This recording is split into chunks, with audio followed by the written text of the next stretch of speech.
Sore itu, koridor di unit perawatan jantung terasa begitu sunyi. Sampai-sampai, aku bisa mendengar dengan jelas suara roda troli obat yang berdecit di atas lantai keramik. Aroma samar desinfektan yang melayang di udara yang dingin dan kering membuat hatiku yang sudah gelisah menjadi semakin berat. Ibu mertuaku, Ibu Ratna, sedang berbaring di ranjang dekat jendela. Di pergelangan tangannya masih melingkar gelang plastik berisi informasi pasien. Besok pagi, beliau akan menjalani operasi jantung yang telah kami persiapkan selama hampir 2 minggu. Namaku Dian, saat itu usiaku 39 tahun. Selama lebih dari 10 hari sebelum beliau dirawat, aku berlari pontang-panting antara kantor, rumah sakit, dan rumah. Mulai dari tes darah, röntgen, mengurus dokumen asuransi, hingga membeli obat tambahan sesuai resep. Aku juga harus menghitung semua kemungkinan biaya tak terduga pasca operasi. Aku dan suamiku, Budi, sudah berinisiatif menyisihkan dana darurat hampir 300 juta rupiah. Dokter sudah menjelaskan bahwa kasus ibu tidak sederhana, dan masa pemulihannya bisa jadi akan lama. Budi sudah mengambil cuti seminggu penuh untuk mendampingi ibunya, sementara aku masih harus menyelesaikan pekerjaan di kantor, sore hari bergegas ke rumah sakit, lalu malamnya pulang untuk menyiapkan makan malam dan memeriksa tugas sekolah anak kami. Lelah? Tentu saja. Tapi aku tidak pernah menganggapnya sebagai sesuatu yang perlu dibesar-besarkan. Meskipun hubungan ibu mertua dan menantu antara aku dan Ibu Ratna selama bertahun-tahun tidak selalu harmonis, beliau tetaplah ibu dari suamiku dan nenek dari anakku. Penyakit datang di usia senja, dan merawatnya adalah sebuah kewajiban. Sekitar pukul 4 sore, dokter penanggung jawab bersama seorang perawat masuk ke kamar untuk menjelaskan kembali prosedur operasi untuk terakhir kalinya. Dokter berbicara dengan perlahan, mengingatkan setiap detail, mulai dari waktu puasa, obat yang harus dihentikan, risiko yang mungkin terjadi, hingga perkiraan waktu di ruang pemulihan. Aku duduk di ujung ranjang, mencatat setiap poin. Budi berdiri di sampingnya, sesekali bertanya lebih detail karena takut ada yang terlewat. Ibu Ratna saat itu masih terlihat sangat normal. Beliau mengangguk mendengarkan nasihat dokter, hanya kedua tangannya yang terus meremas ujung selimut. Saat dokter bertanya apakah ada hal lain yang masih mengganjal, barulah beliau menghela napas dan berkata pelan bahwa beliau hanya takut sakit, dan lebih takut lagi jika sudah di meja operasi lalu tidak bisa bangun lagi. Budi segera membungkuk untuk menenangkan ibunya. Aku pun ikut menimpali bahwa dokter sudah melakukan evaluasi menyeluruh sebelum memutuskan operasi. Yang terpenting sekarang adalah menjaga kondisi mental agar tetap stabil.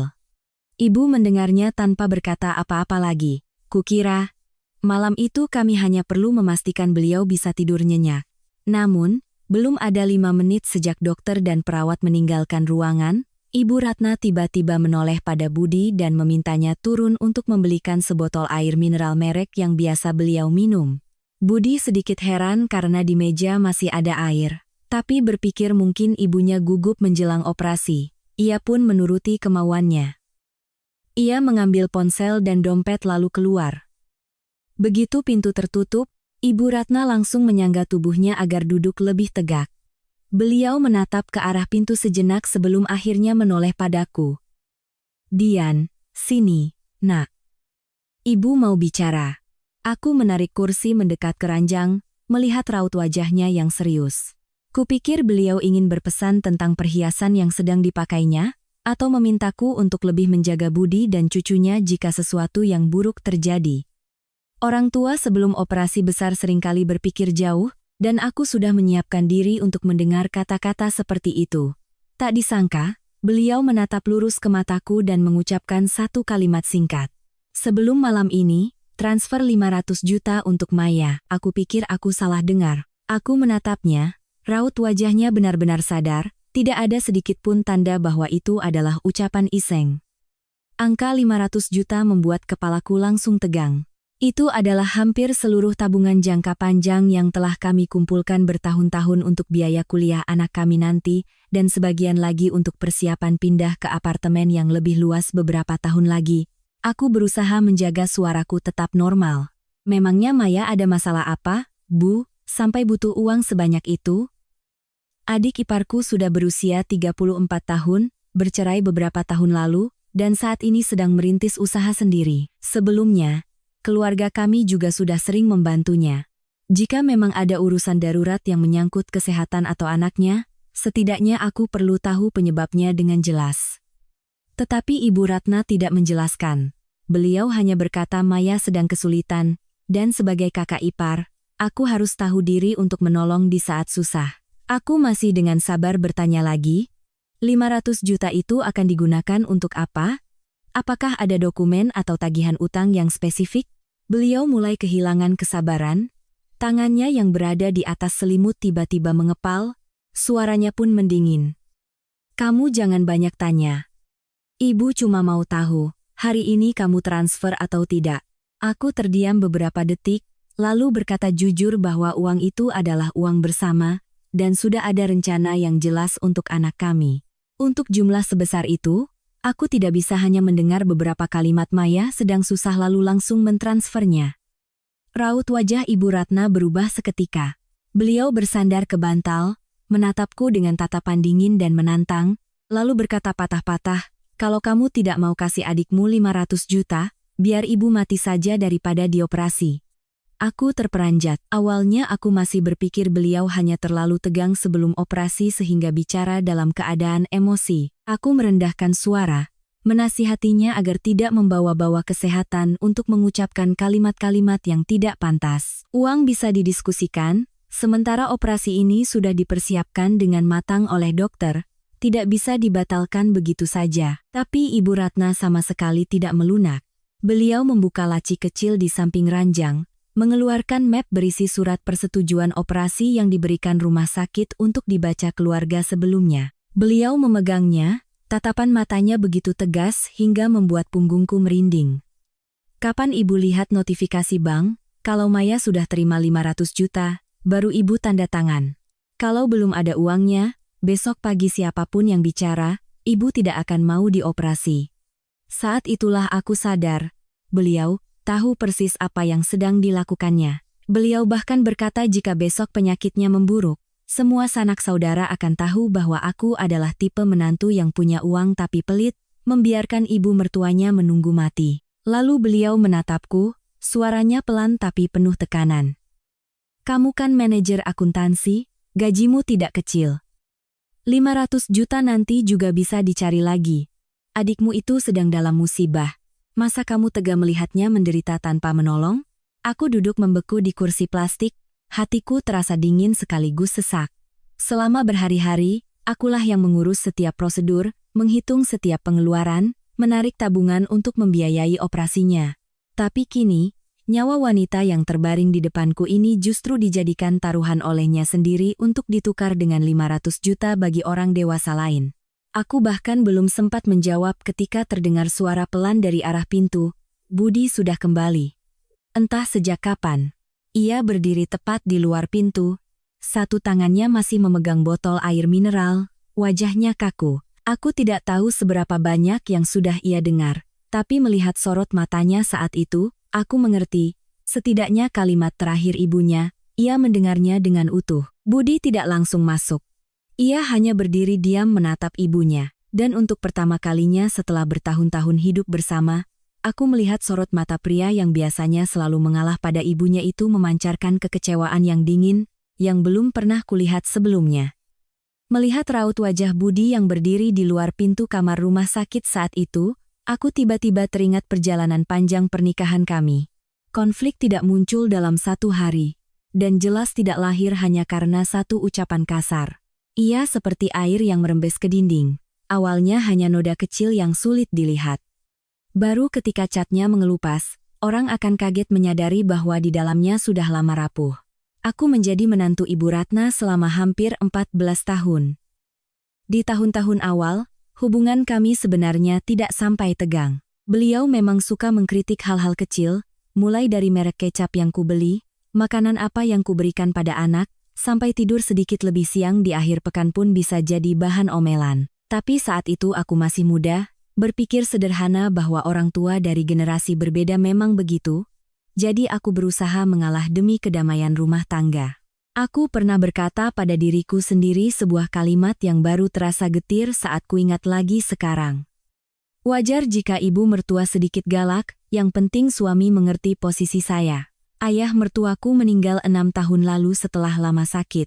Setelah pemakaman, Ibu Ratna menjual rumah lamanya di Solo lalu pindah ke Jakarta dengan alasan sudah tua dan tidak ada yang merawat jika tinggal sendiri. Budilah yang mengusulkan agar ibu tinggal bersama kami. Saat itu, apartemen kami hanya memiliki 3 kamar tidur. 1 untuk kami, 1 untuk anak kami. Kamar terkecil biasanya kugunakan sebagai ruang kerja dan gudang. Aku tetap setuju merapikan kamar itu untuknya. Kupikir, orang tua sudah lanjut usia, anak tidak boleh terlalu perhitungan. Awalnya, Ibu Ratna bersikap cukup segan. Beliau sering berkata bahwa menumpang pada anak-anaknya sudah merepotkan, jadi beliau akan berusaha tidak mengganggu.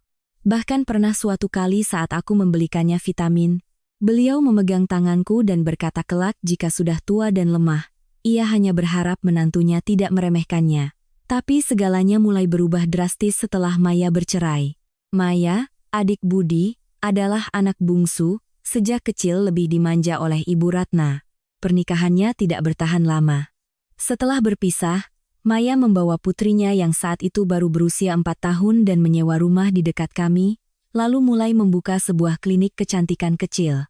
Ibu Ratna sangat sedih melihat putrinya bercerai. Tentu aku sangat mengerti. Ibu mana yang tidak sakit hati melihat anaknya gagal dalam pernikahan? Awalnya hanya dalam jumlah kecil. Suatu bulan, ibu berkata cucunya butuh uang untuk les tambahan, meminta Budi mentransfer beberapa juta. Bulan berikutnya, katanya Maya kekurangan uang sewa, pelanggan belum membayar, jadi perlu pinjam sementara. Lama-kelamaan jumlahnya membesar. Kadang 20 juta untuk uang muka sewa tempat, kadang 30 juta untuk membeli alat perawatan kulit. Bahkan pernah meminjam lebih dari 40 juta untuk merenovasi kliniknya. Budi biasanya menjadi penengah. Dia bukan tipe pria yang memberikan semua uangnya pada ibu dan menyuruh istrinya pasrah. Tapi dia punya satu kelemahan yang sangat jelas. Ia sangat menyayangi adiknya dan sangat takut ibunya sedih. Setiap kali Maya ada masalah, Budi akan menarikku ke samping dan berkata, "Dia lagi susah, Dian. Kalau kita bisa bantu, ya bantu. Anggap saja kita bantu demi keponakan kita. Kasihan kan dia tidak salah apa-apa." Aku sudah terlalu sering mendengar kalimat itu. Aku juga kasihan pada keponakanku, dan tidak ingin suamiku terjepit di antara ibu, adik, dan istrinya, jadi seringkali aku setuju. Ada pinjaman yang dijanjikan akan dikembalikan dalam 3 bulan, ada yang katanya akan dibayar setelah usahanya stabil. Tapi 4 tahun berlalu, saat ku total, aku terkejut karena jumlah uang yang telah kami berikan pada Maya sudah melebihi 200 juta rupiah. Yang membuatku mulai tidak nyaman bukan lagi angkanya, melainkan sikap Maya. Setiap kali butuh uang, ia akan memanggil Kumbak dengan sangat manis, berbicara dengan lembut, menceritakan kesulitan hidupnya sampai siapapun yang mendengar pasti luluh. Tapi begitu aku menolak satu permintaan atau menyarankannya untuk mengatur ulang pengeluarannya, nada bicaranya langsung berubah. Tak lama kemudian, Ibu Ratna pasti akan tahu. Lalu di rumah akan muncul sindiran-sindiran seperti, "Uang itu hasil kerja keras Budi, tapi mau bantu adik kandungnya sendiri saja susah."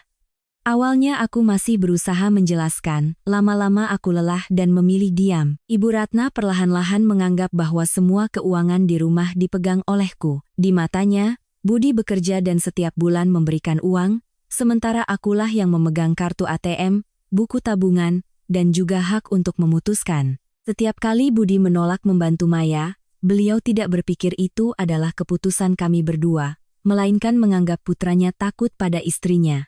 Kenyataannya sama sekali tidak seperti itu. Sejak awal menikah, Budi dan aku sudah sepakat bahwa semua pengeluaran besar harus didiskusikan bersama.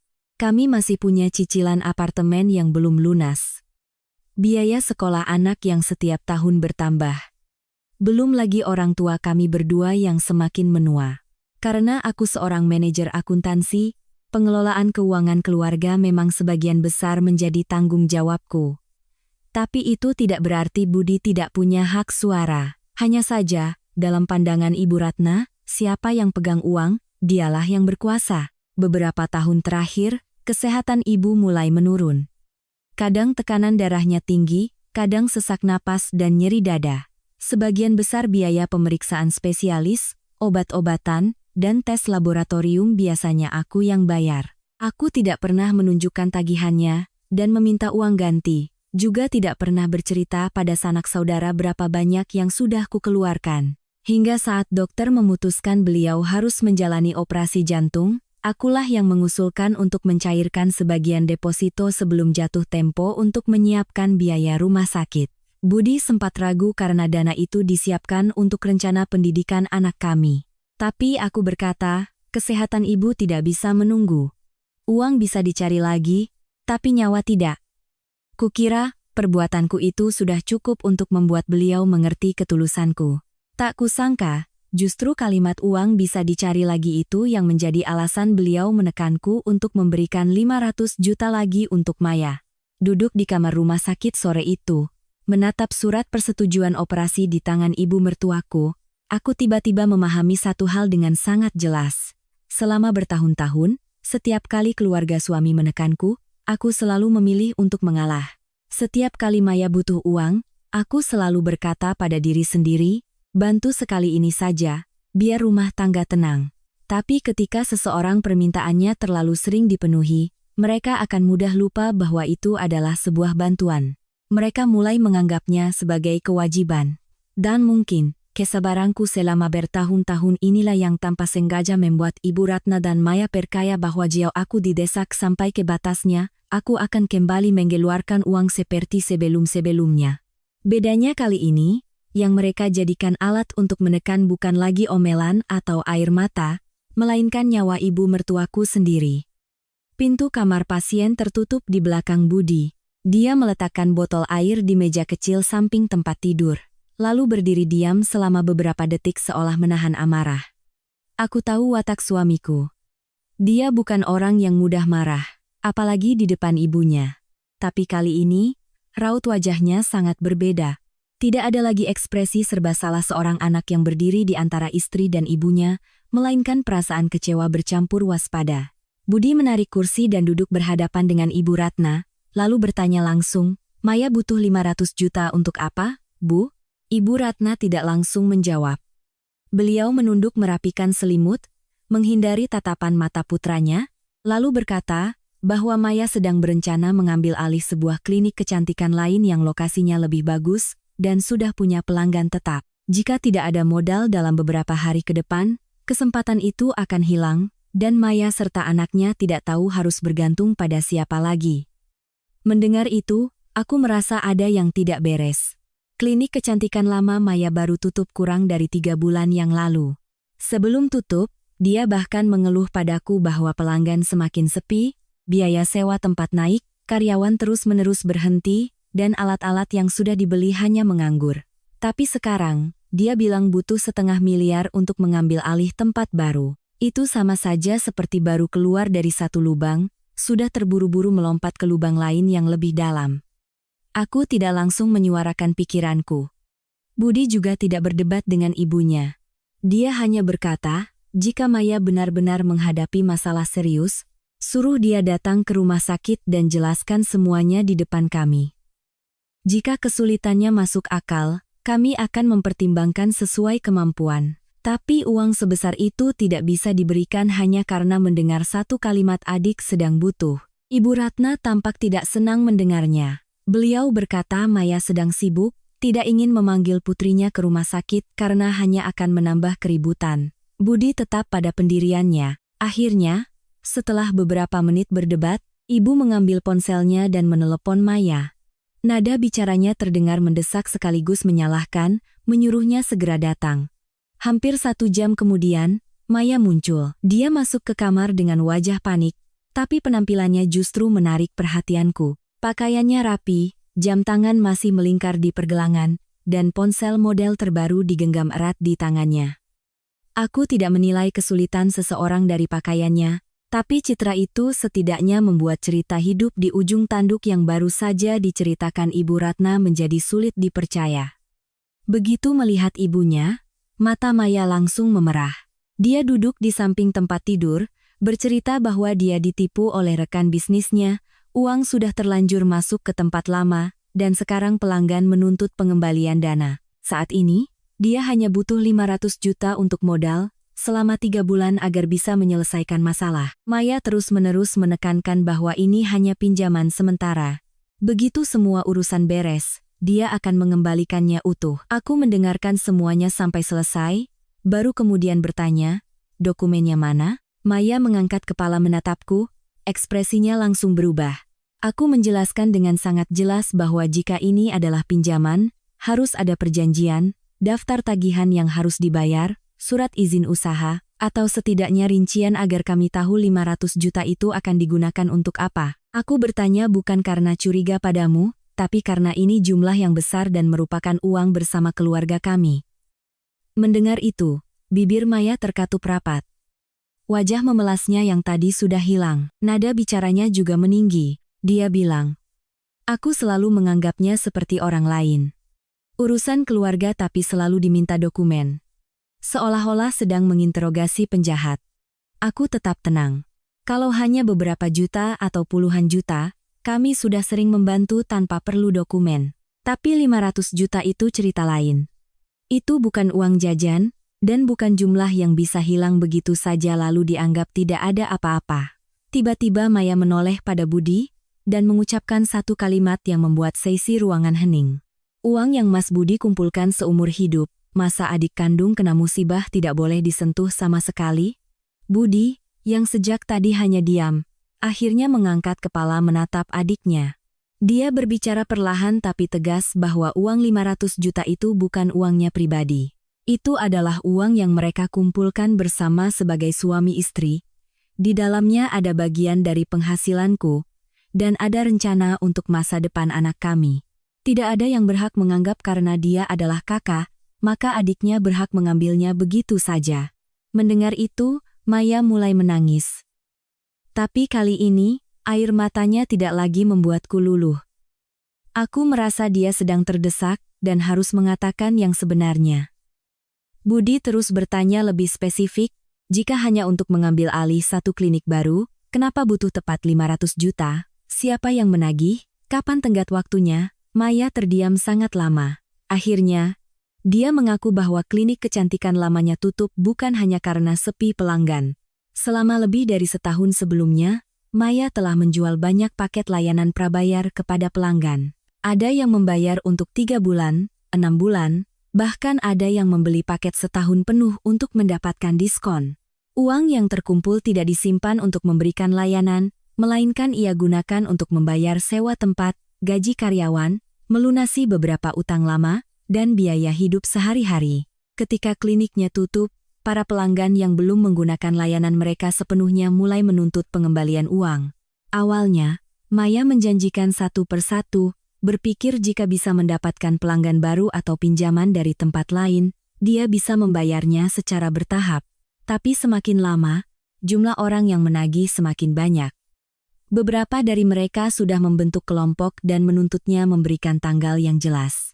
Mereka berkata jika Maya terus menghindar, mereka akan membuat laporan dan meminta bantuan pihak berwenang. Saat itulah aku mengerti kenapa dia begitu panik. Jumlah yang harus segera diselesaikan Maya bukanlah 500 juta pas. Dia mengaku angka sebenarnya sekitar 470 juta, ditambah beberapa biaya kecil lain yang belum pasti, jadi Ibu Ratna membulatkannya menjadi 500 juta, agar kami mentransfernya sekali dan selesai. Aku mendengarnya dengan perasaan marah sekaligus kecewa. Jika Maya benar-benar sakit, mengalami kecelakaan, atau kejadian tak terduga lainnya, aku dan Budi mungkin akan mencari cara untuk membantu semampu kami. Tapi ini adalah konsekuensi dari perbuatannya sendiri yang menggunakan uang muka pelanggan untuk keperluan lain. Ketika usahanya tidak bisa berjalan lagi, dia kembali dan memaksa keluarganya untuk menanggung akibatnya. Yang membuatku lebih kesal adalah Maya tetap tidak merasa bersalah. Dia bilang jika masalah ini sampai besar, dia akan kehilangan harga dirinya. Putrinya yang berusia 8 tahun akan diolok-olok oleh teman-temannya, dan ibunya yang sedang sakit jantung pasti tidak akan kuat mendengar kabar putrinya tersangkut masalah. Dia menyebut semua orang, kecuali tanggung jawabnya sendiri. Aku menatap Ibu Ratna yang terbaring di ranjang, lalu menatap Maya yang menangis di sampingnya. Saat itulah aku menyadari satu hal yang sangat jelas. Ibu dan anak itu sedang menggunakan dua orang yang paling rentan dalam cerita ini sebagai tameng untuk menutupi kesalahan Maya, penyakit jantung Ibu Ratna dan seorang anak berusia 8 tahun yang tidak berdosa. Dengan cara itu, mereka ingin mengubah utang yang disebabkan oleh Maya sendiri menjadi kewajiban yang harus kami tanggung. Aku tidak berkata apa-apa lagi, tapi di dalam hatiku, apa yang disebut 500 juta untuk menolong adik yang sedang kesulitan sudah benar-benar berubah artinya. Budi tidak lagi menatap Maya. Setelah mendengar semua cerita bahwa adiknya menggunakan uang muka pelanggan untuk kebutuhan lain, lalu membiarkan ibunya di ranjang rumah sakit untuk menekan kami, raut wajahnya tidak menunjukkan keraguan sedikit pun. Dia menoleh ke arah Ibu Ratna dan bertanya sekali lagi dengan suara yang sangat pelan, "Jika Dian tidak mentransfer 500 juta, Ibu benar-benar tidak mau dioperasi, kan?" Ibu Ratna mungkin masih berpikir putranya bertanya seperti itu karena akan melunak. Beliau langsung mengangguk, bahkan menarik selimutnya lebih tinggi, dan berkata dengan tegas, "Ibu tidak main-main. Kalau Maya sampai dituntut orang dan malu, hidup Ibu juga sudah tidak ada artinya lagi." Aku mendengarnya dengan perasaan sesak. Meskipun sangat marah, aku masih takut Budi dalam keadaan emosi akan mengatakan sesuatu yang membuat hubungan ibu dan anak itu rusak selamanya. Aku mengulurkan tangan hendak menariknya keluar koridor agar lebih tenang, tapi Budi hanya menepis tanganku dengan lembut. Dia tidak berteriak, juga tidak berdebat lagi dengan ibunya. Dia berjalan lurus keluar dari kamar. Aku dan Maya menatapnya, tidak mengerti apa yang akan dia lakukan. Beberapa saat kemudian, aku mendengar suara Budi di meja perawat di luar. Dia menjelaskan bahwa pasien saat ini dalam keadaan sadar tetapi secara aktif menolak menandatangani surat persetujuan operasi. Oleh karena itu, keluarga belum bisa mengonfirmasi jadwal operasi besok pagi jika Ibu Ratna sendiri tidak mengubah keputusannya. Budi juga meminta rumah sakit untuk sementara tidak memproses pembayaran lebih lanjut di luar biaya tes, obat-obatan, dan kamar yang sudah berjalan. Dia berkata dengan sangat jelas, keluarga tidak menolak perawatan, hanya saja pasien sedang menggunakan haknya untuk tidak menandatangani surat. Mendengar itu, raut wajah Ibu Ratna berubah total. Beliau menumpukan kedua tangannya ke kasur dan nyaris terduduk. Mungkin saat itulah beliau sadar bahwa putranya tidak sedang balas menggertak. Budi benar-benar melakukan apa yang baru saja ibunya nyatakan sebagai pilihan. "Budi, kamu serius mau melakukan ini?" Suara ibu meninggi di tengah ruangan. Beliau bertanya apakah Budi ingin melihat ibunya mati di depan matanya baru puas. Lalu berbalik menunjukku, berkata sejak menikah denganku, dia sudah tidak bisa membedakan mana ibu dan mana orang luar. Aku berdiri diam, tidak ikut campur. Budi kembali ke kamar dan menarik kursi duduk. Wajahnya masih sangat tenang, tetapi ketenangan itu justru terasa lebih berat daripada sebuah pertengkaran hebat. Dia menatap ibunya, lalu mengucapkan satu kalimat yang akan selalu kuingat. "Ibu sedang menjual nyawa ibu seharga 500 juta.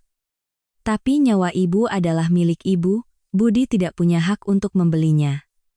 Ruangan itu hening seketika. Ibu Ratna membuka mulut hendak mengatakan sesuatu, tapi Budi tidak membiarkan percakapan itu beralih ke arah tuduhan-tuduhan lama. Dia berkata bahwa dia tetaplah putranya, akan tetap membiayai rumah sakit dan obat-obatan, dan akan tetap di sini jika ibunya benar-benar ingin dirawat. Tapi jika syaratnya agar ibu mau hidup adalah istriku harus mengambil uang keluarga untuk membayar utang Maya, maka aku tidak bisa ikut dalam tawar-menawar itu. Kapanpun ibu benar-benar ingin hidup, silakan tanda tangani suratnya sendiri. Kalau ibu hanya mau hidup dengan syarat istriku harus membayar 500 juta untuk adik, maaf, aku tidak setuju. Maya langsung berdiri, suaranya penuh amarah. Dia menuduh kakaknya terlalu kejam, mengatakan ibu sedang sakit tapi dia masih perhitungan. Tapi Budi menoleh pada adiknya, untuk pertama kalinya tidak menghindar. Dia berkata jika Maya benar-benar menyayangi ibu, hal pertama yang harus dia lakukan adalah berhenti menjadikan penyakit ibu sebagai alat untuk menekan. Orang dengan penyakit jantung koroner harus menjaga pikirannya tetap tenang, tapi justru ibu dan anak itu yang mengubah kamar rumah sakit menjadi tempat tawar-menawar uang. Wajah Maya memerah, tapi dia tidak bisa membantah. Ibu Ratna kini mulai benar-benar panik. Beliau bertanya, jika malam ini beliau mengalami serangan nyeri dada, siapa yang akan bertanggung jawab? Budi menjelaskan bahwa dokter akan tetap memantau dan merawat sesuai prosedur medis, tidak ada yang akan menelantarkannya. Tapi jika seseorang yang masih sadar dan mengerti kondisinya menolak operasi, keluarga tidak bisa menandatangani atas namanya hanya untuk ditukar dengan kesediaannya untuk hidup. Aku menatap suamiku dengan perasaan kaget sekaligus getir. Selama hampir 14 tahun pernikahan, ini adalah pertama kalinya aku melihat Budi membuat batasan yang begitu jelas dengan ibu dan adiknya. Sebelumnya, setiap kali ada masalah, dia biasanya akan menarikku ke kamar dan berbisik, "Sudahlah, kamu mengalah sedikit sama ibu, atau Maya lagi susah, kita bantu sekali ini lagi saja." Aku sendiri sudah terbiasa dengan caranya memadamkan api dengan pengorbanan istrinya. Tapi hari ini, yang berkata tidak justru Budi. Dia bahkan menoleh padaku dan berkata di depan ibu dan adiknya, "Dian, kamu jangan seenaknya menarik tabungan kita untuk menyelesaikan masalah ini demi ketenangan. Aku tahu kamu kadang tidak tegaan, apalagi kalau menyangkut kesehatan orang tua. Jadi aku bilang terus terang, uang untuk pengobatan ibu, kita tanggung bersama. Uang untuk membayar utang Maya, itu urusan lain. Jangan lagi kamu pakai uang masa depan anak kita untuk membeli ketenangan sesaat." Kalimat itu membuatku terdiam lama. Melihat putranya tidak berubah pikiran, Ibu Ratna langsung beralih ke cara lain. Beliau mulai menangis, mengatakan akan menelepon semua saudara di keluarga besar untuk datang ke rumah sakit agar semua orang bisa melihat bagaimana putra yang telah ia besarkan puluhan tahun kini memperlakukan ibunya. Beliau bahkan berkata akan membiarkan sanak saudara yang menilai, apakah seorang ibu yang sebelum operasi meminta bantuan putranya untuk menolong adiknya tapi ditolak, siapa yang salah? Aku tahu ini adalah cara yang sering ia gunakan setiap kali tidak berhasil meyakinkan Budi. Tapi kali ini, Budi tidak goyah. Dia mengambil ponsel dari sakunya, meletakkannya di meja samping tempat tidur dengan layar menghadap ke bawah. Dia menatap ibunya lama sekali, lalu berkata, "Silakan ibu telepon semua. Tapi sebelum mereka menyalahkan kami, Budi juga punya sesuatu yang ingin mereka dengar." Ibu Ratna yang sedang menangis tiba-tiba berhenti. Maya juga menoleh tajam ke arah kakaknya. Aku yang berdiri di sampingnya sama sekali tidak tahu apa yang Budi maksud. Tapi satu hal yang kusadari dengan jelas, kepanikan yang baru saja melintas di wajah ibu mertuaku tidak seperti kemarahan. Itu lebih mirip ketakutan seseorang yang baru menyadari ada sesuatu yang ia kira sudah tersembunyi rapat, tapi ternyata tidak lagi. Kalimat Budi membuatku sama terkejutnya dengan ibu dan adiknya. Sejak dia masuk ke kamar tadi, kupikir apa yang ingin dia perdengarkan hanyalah rekaman percakapan tentang uang 500 juta itu. Tapi melihat cara Ibu Ratna menghindari tatapan mata putranya, aku tiba-tiba mengerti, mungkin ada cerita lain di baliknya yang bahkan aku sendiri tidak pernah tahu. Budi tidak langsung membuka ponselnya. Dia menarik kursi, kedua tangannya saling bertaut, lalu bertanya pada ibunya satu pertanyaan sederhana. "Ibu masih ingat, 6 tahun lalu rumah lama di Solo dijual dapat berapa?" Ibu Ratna terdiam beberapa detik. Pertanyaan itu membuatku langsung teringat saat ayah mertuaku baru saja meninggal. Kurang dari setengah tahun setelah pemakaman, beliau memutuskan menjual rumah lama di kampung dan pindah ke Jakarta untuk tinggal dekat anak-anaknya. Saat itu, aku tidak bertanya detail soal harga jualnya, hanya mendengar beliau bercerita bahwa uang yang didapat harus dibagi untuk banyak hal. Sebagian untuk melunasi biaya pengobatan ayah sebelum meninggal, sebagian untuk biaya pemakaman, dan sisanya ia simpan untuk hari tua, dan sesekali membantu cucu-cucunya. Tapi dari ceritanya selama ini, uang itu sepertinya sudah lama habis. Ibu Ratna menatap Budi, suaranya terdengar sedikit tidak wajar. "Sudah bertahun-tahun, kenapa ditanya lagi? Uang jual rumah ya untuk biaya bapakmu, untuk pengobatan, bantu anak, bantu cucu, sekarang tinggal berapa lagi?" Aku mendengarnya dan tidak merasa ada yang aneh. Aku sendiri percaya cerita itu selama bertahun-tahun, karena berpikir ibu mertuaku tidak punya sumber penghasilan lain selain uang pensiun, jadi setiap kali beliau periksa ke dokter, membeli obat, atau menjalani tes yang mahal, kami selalu berinisiatif membayarnya. Aku tidak pernah berpikir beliau harus memakai tabungannya sendiri. Budi terdiam sejenak, lalu menoleh padaku. Dia bilang cerita ini sebenarnya tidak ingin ia ungkit, karena jika hanya menyangkut uang pribadi ibunya, dia merasa tidak punya hak untuk ikut campur. 3 hari sebelum Ibu Ratna dirawat, Budi mengantar ibunya ke rumah sakit untuk melengkapi berkas. Ibu tidak terbiasa menggunakan aplikasi di ponsel, jadi beliau memberikan ponselnya pada Budi untuk meminta kode OTP pendaftaran. Tepat saat Budi memegang ponsel itu, sebuah notifikasi dari aplikasi mobile banking muncul di layar. Dia tidak sengaja membuka rekening ibunya, tapi baris notifikasi itu cukup jelas untuk membuatnya melihat saldo sebuah deposito senilai lebih dari 600 juta rupiah. Mendengar itu, aku menoleh menatap Ibu Ratna. Beliau langsung mengerutkan kening dan berkata, "Itu uang ibu, ya hak ibu untuk menyimpannya. Ibu tidak punya kewajiban untuk melapor pada anak-anak." Aku belum sempat berkata apa-apa. Budi sudah mengangguk lebih dulu. Dia bilang dia setuju sepenuhnya. Orang tua punya simpanan pribadi untuk berjaga-jaga jika sakit, butuh menyewa perawat, atau untuk membiayai diri sendiri adalah hal yang sangat wajar. Dia bahkan merasa lebih tenang mengetahui ibunya punya dana darurat. Jika ceritanya hanya sampai di situ, Budi tidak akan menyinggungnya hari ini. Yang membuatnya mulai curiga adalah notifikasi lain di riwayat transaksi yang tidak sengaja terbuka saat Ibu Ratna bertanya pada putranya tentang sebuah transfer. Hanya 2 minggu sebelum dirawat, dari rekening ibu, ada transaksi transfer sebesar 300 juta rupiah kepada Maya. Aku mendengar angka itu, dan rasanya seperti ada yang mengganjal di dada. 300 juta.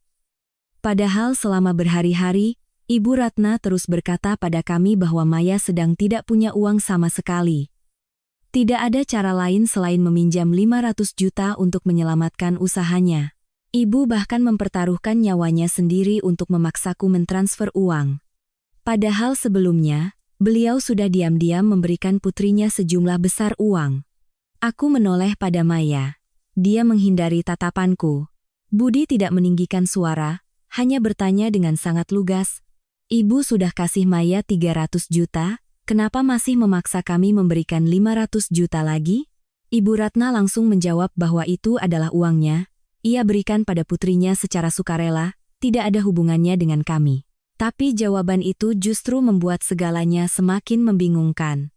Jika Maya memang hanya butuh sekitar 470 juta untuk mengembalikan uang pelanggan seperti yang ia katakan tadi, lalu kemana perginya 300 juta yang sebelumnya? Kenapa setelah menerima uang sebanyak itu, dia masih butuh 500 juta lagi? Budi menoleh pada adiknya. 300 juta yang ibu transfer ke kamu dipakai untuk apa? Maya terdiam. Ruangan itu begitu sunyi sampai aku bisa mendengar jelas suara monitor detak jantung di kepala ranjang. Beberapa saat kemudian, dia baru berkata pelan bahwa uang itu sudah digunakan untuk menyelesaikan urusan lama. Tapi saat Budi bertanya lebih spesifik urusan apa, dibayarkan pada siapa, tanggal berapa, dan apakah ada kwitansi, Maya mulai berbicara berputar-putar. Sebentar bilang untuk bayar sewa, sebentar lagi untuk bayar alat, lalu menyebut pinjaman dari sebelumnya. Semakin ku dengar, semakin aku merasa tidak beres. Dengan pengalamanku bertahun-tahun sebagai akuntan, aku paham seorang pengusaha bisa mengalami kesulitan, bisa kekurangan arus kas, bahkan harus gali lubang tutup lubang untuk sementara waktu. Tapi ketika orang itu sendiri tidak bisa menjelaskan kemana perginya 300 juta yang baru saja diterima, maka masalahnya bukan lagi sekadar kekurangan dana biasa. Aku mulai curiga cerita pengembalian uang pelanggan hanyalah puncak gunung es. Di baliknya, sangat mungkin ada masalah lain yang belum ingin Maya katakan. Budi sepertinya berpikiran sama. Dia tidak lagi menanyakan detail pengeluaran kecil, melainkan berkata terus terang bahwa mulai sekarang, keluarga kami tidak akan memberikan sepeser pun lagi pada Maya sampai dia menunjukkan semua buku catatan keuangan, daftar pinjaman, nama penagih, dan aliran dana yang telah digunakan. Kalau butuh bantuan untuk menyelesaikannya, semuanya harus transparan dulu. Mendengar itu, Ibu Ratna marah. Tapi jelas, ketegasannya yang tadi sudah jauh berkurang. Beliau menatap putranya sejenak, lalu tiba-tiba bertanya, "Kalau ibu setuju tanda tangan surat operasi, urusan Maya akan kamu pertimbangkan lagi, kan?" Aku mendengar kalimat itu dan hatiku terasa dingin. Sampai saat ini pun beliau masih ingin mengaitkan dua hal ini. Budi menggeleng. Dua hal ini tidak berhubungan. Ibu mau hidup, ya ibu operasi. Maya yang berutang, ya Maya yang selesaikan. Mulai hari ini, keluarga kita tidak lagi menukar nyawa dengan uang. Tidak ada yang bicara lagi. Aku membungkuk mengumpulkan kertas-kertas rumah sakit di meja. Di kepalaku saat itu hanya ada satu perasaan yang sangat jelas. Masalah ini sudah jauh melampaui permintaan 500 juta. Ibu mertuaku tidak hanya menyembunyikan simpanan pribadi selama bertahun-tahun, tapi juga diam-diam menyuntikkan dana untuk menyelamatkan putrinya. Sementara sebagian besar biaya pengobatannya sendiri, beliau biarkan kami yang menanggung. Tepat saat aku selesai merapikan berkas, ponsel Maya tiba-tiba bergetar. Dia melihat layar, raut wajahnya langsung berubah, lalu bergegas keluar ke koridor. Tapi pintu kamar belum sempat tertutup rapat. Suara seorang pria dari seberang telepon sudah terdengar cukup keras. Saya tegaskan ya, besok sore tenggat terakhir. Kalau uang tidak cukup, kami akan serahkan semua berkasnya. Maya langsung menarik pintu hingga tertutup. Aku berdiri terpaku, sementara Budi hanya menatap adiknya. Saat itu, kami berdua sama-sama mengerti satu hal. Uang 500 juta yang coba Maya dapatkan dari keluarga mungkin masih belum keseluruhan ceritanya. Setelah panggilan telepon di koridor, Maya kembali ke kamar dengan wajah tegang. Dia tidak menjelaskan siapa yang baru saja menelepon, hanya duduk di kursi dekat dinding, kedua tangannya memeluk erat ponselnya seolah takut ada yang merebut. Aku pun tidak bertanya lagi. Saat itu aku sudah mengerti, semakin dipaksa, Maya akan semakin menyembunyikan. Untuk mengetahui kebenarannya, kami hanya bisa menunggu sampai lapisan-lapisan kebohongannya runtuh dengan sendirinya. Tapi Ibu Ratna tidak bisa menunggu selama itu. Mungkin karena melihat Budi tetap teguh pada pendiriannya, beliau mulai menelepon kerabat. Awalnya kedua kakak perempuannya, lalu seorang adik laki-lakinya yang tinggal di kota yang sama. Suaranya terdengar lemah dan tercekat, menceritakan bahwa besok ia harus operasi jantung tapi putranya menuruti kemauan istrinya, tidak mau membantu adiknya 500 juta, bahkan menyatakan jika ia tidak mau menandatangani surat, maka itu adalah tanggung jawabnya sendiri. Aku mendengar setiap kalimatnya dengan jelas tapi tidak ikut campur. Jika saat itu aku merebut telepon atau ikut berdebat, semuanya hanya akan diputarbalikkan menjadi cerita menantu kurang ajar pada mertua. Budi juga tidak mencegah. Ia hanya duduk diam, wajahnya mendingin. Kurang dari 1 jam kemudian, koridor di depan kamar, kami sudah ramai oleh 5 atau 6 orang. Yang pertama datang adalah kakak tertua Ibu Ratna, yang biasa kami panggil Bude. Begitu melihatku, Bude langsung menarikku ke samping. Suaranya terdengar menyalahkan sekaligus kecewa. Dian, Bude tidak menyangka kamu bisa sebegini perhitungan. Ibumu terbaring di sini, mau dioperasi, tapi masih harus menangis karena uang. Belum sempat aku menjelaskan, Maya sudah berdiri dan angkat bicara. Dia menceritakan kepada semua orang bahwa dia hanya perlu meminjam 500 juta untuk sementara waktu demi urusan bisnis, bukan meminta cuma-cuma. Dia juga mengatakan bahwa akulah yang memegang semua uang di rumah. Budi sebenarnya ingin membantu adiknya, tapi karena takut istri, dia tidak berani memutuskan. Semua pertanyaanku tentang dokumen, rincian utang, dan aliran dana diabaikan sepenuhnya oleh Maya. Melalui mulutnya, cerita itu berubah menjadi versi yang sangat berbeda. Aku menjadi kakak ipar yang dingin, sementara Maya menjadi wanita bercerai yang sedang terpojok, dan hanya memohon pertolongan dari kakak dan iparnya. Ibu Ratna, yang berbaring di ranjang, melihat ada yang membelanya, dan menjadi semakin menjadi-jadi. Beliau meletakkan tangan di dadanya, menangis sambil berkata, biar saya mati saja. Daripada saya harus melihat anak perempuan saya dijerat utang, sampai putus asa tanpa bisa menolong. Satu kalimat itu langsung mengubah suasana di koridor. Seorang bibi menoleh dan menasihatiku untuk mengalah, karena uang yang hilang masih bisa dicari lagi. Seorang yang lain menyalahkan Budi, mengatakan seorang pria yang membiarkan istrinya menguasai semua uang tidak akan punya wibawa lagi di rumah. Kata-kata itu terus berdatangan, membuat masalah ini bukan lagi soal 500 juta, melainkan sidang tentang bakti seorang anak. Aku tetap diam. Bukan karena tidak punya pembelaan, tapi karena aku ingin melihat apa yang akan dilakukan Budi. Dulu, setiap kali keluarganya beramai-ramai ikut campur, Budi biasanya yang akan mengalah lebih dulu. Dia takut keributan, takut reputasinya buruk, takut ibunya sedih. Tapi kali ini, dia hanya duduk bersandar di kursi, matanya menatap lantai, membiarkan semua orang berbicara. Sampai paman dari pihak ibu angkat bicara. Paman yang satu ini memang temperamen, baru datang sudah langsung menyalahkan tanpa bertanya duduk perkaranya. Dia menunjuk Budi, suaranya lantang. Ibumu cuma minta 500 juta untuk menyelamatkan adikmu, dan kamu malah membiarkannya sampai mengancam akan mati baru kamu mau peduli? Kamu ini anak macam apa? Saat itulah Budi akhirnya mengangkat kepala. Dia tidak membantah. Dia hanya mengeluarkan ponsel dari sakunya, membuka layar, lalu berkata dengan sangat tenang, "Karena Om dan Bude semua sudah di sini, tolong dengarkan ini sebentar." Wajah Maya langsung berubah. Aku menoleh padanya, tangan yang memegang ponsel itu terlihat jelas menegang. Budi memutar sebuah pesan suara yang dikirim malam sebelumnya. Aku langsung mengenali suara Maya. "Mas, jangan bilang Mbak Dian dulu ya. Biar ibu yang menekan dia dulu. Mbak Dian itu paling takut dicap tidak berbakti. Kalau ibu mengancam tidak mau dioperasi, pasti dia akan langsung transfer."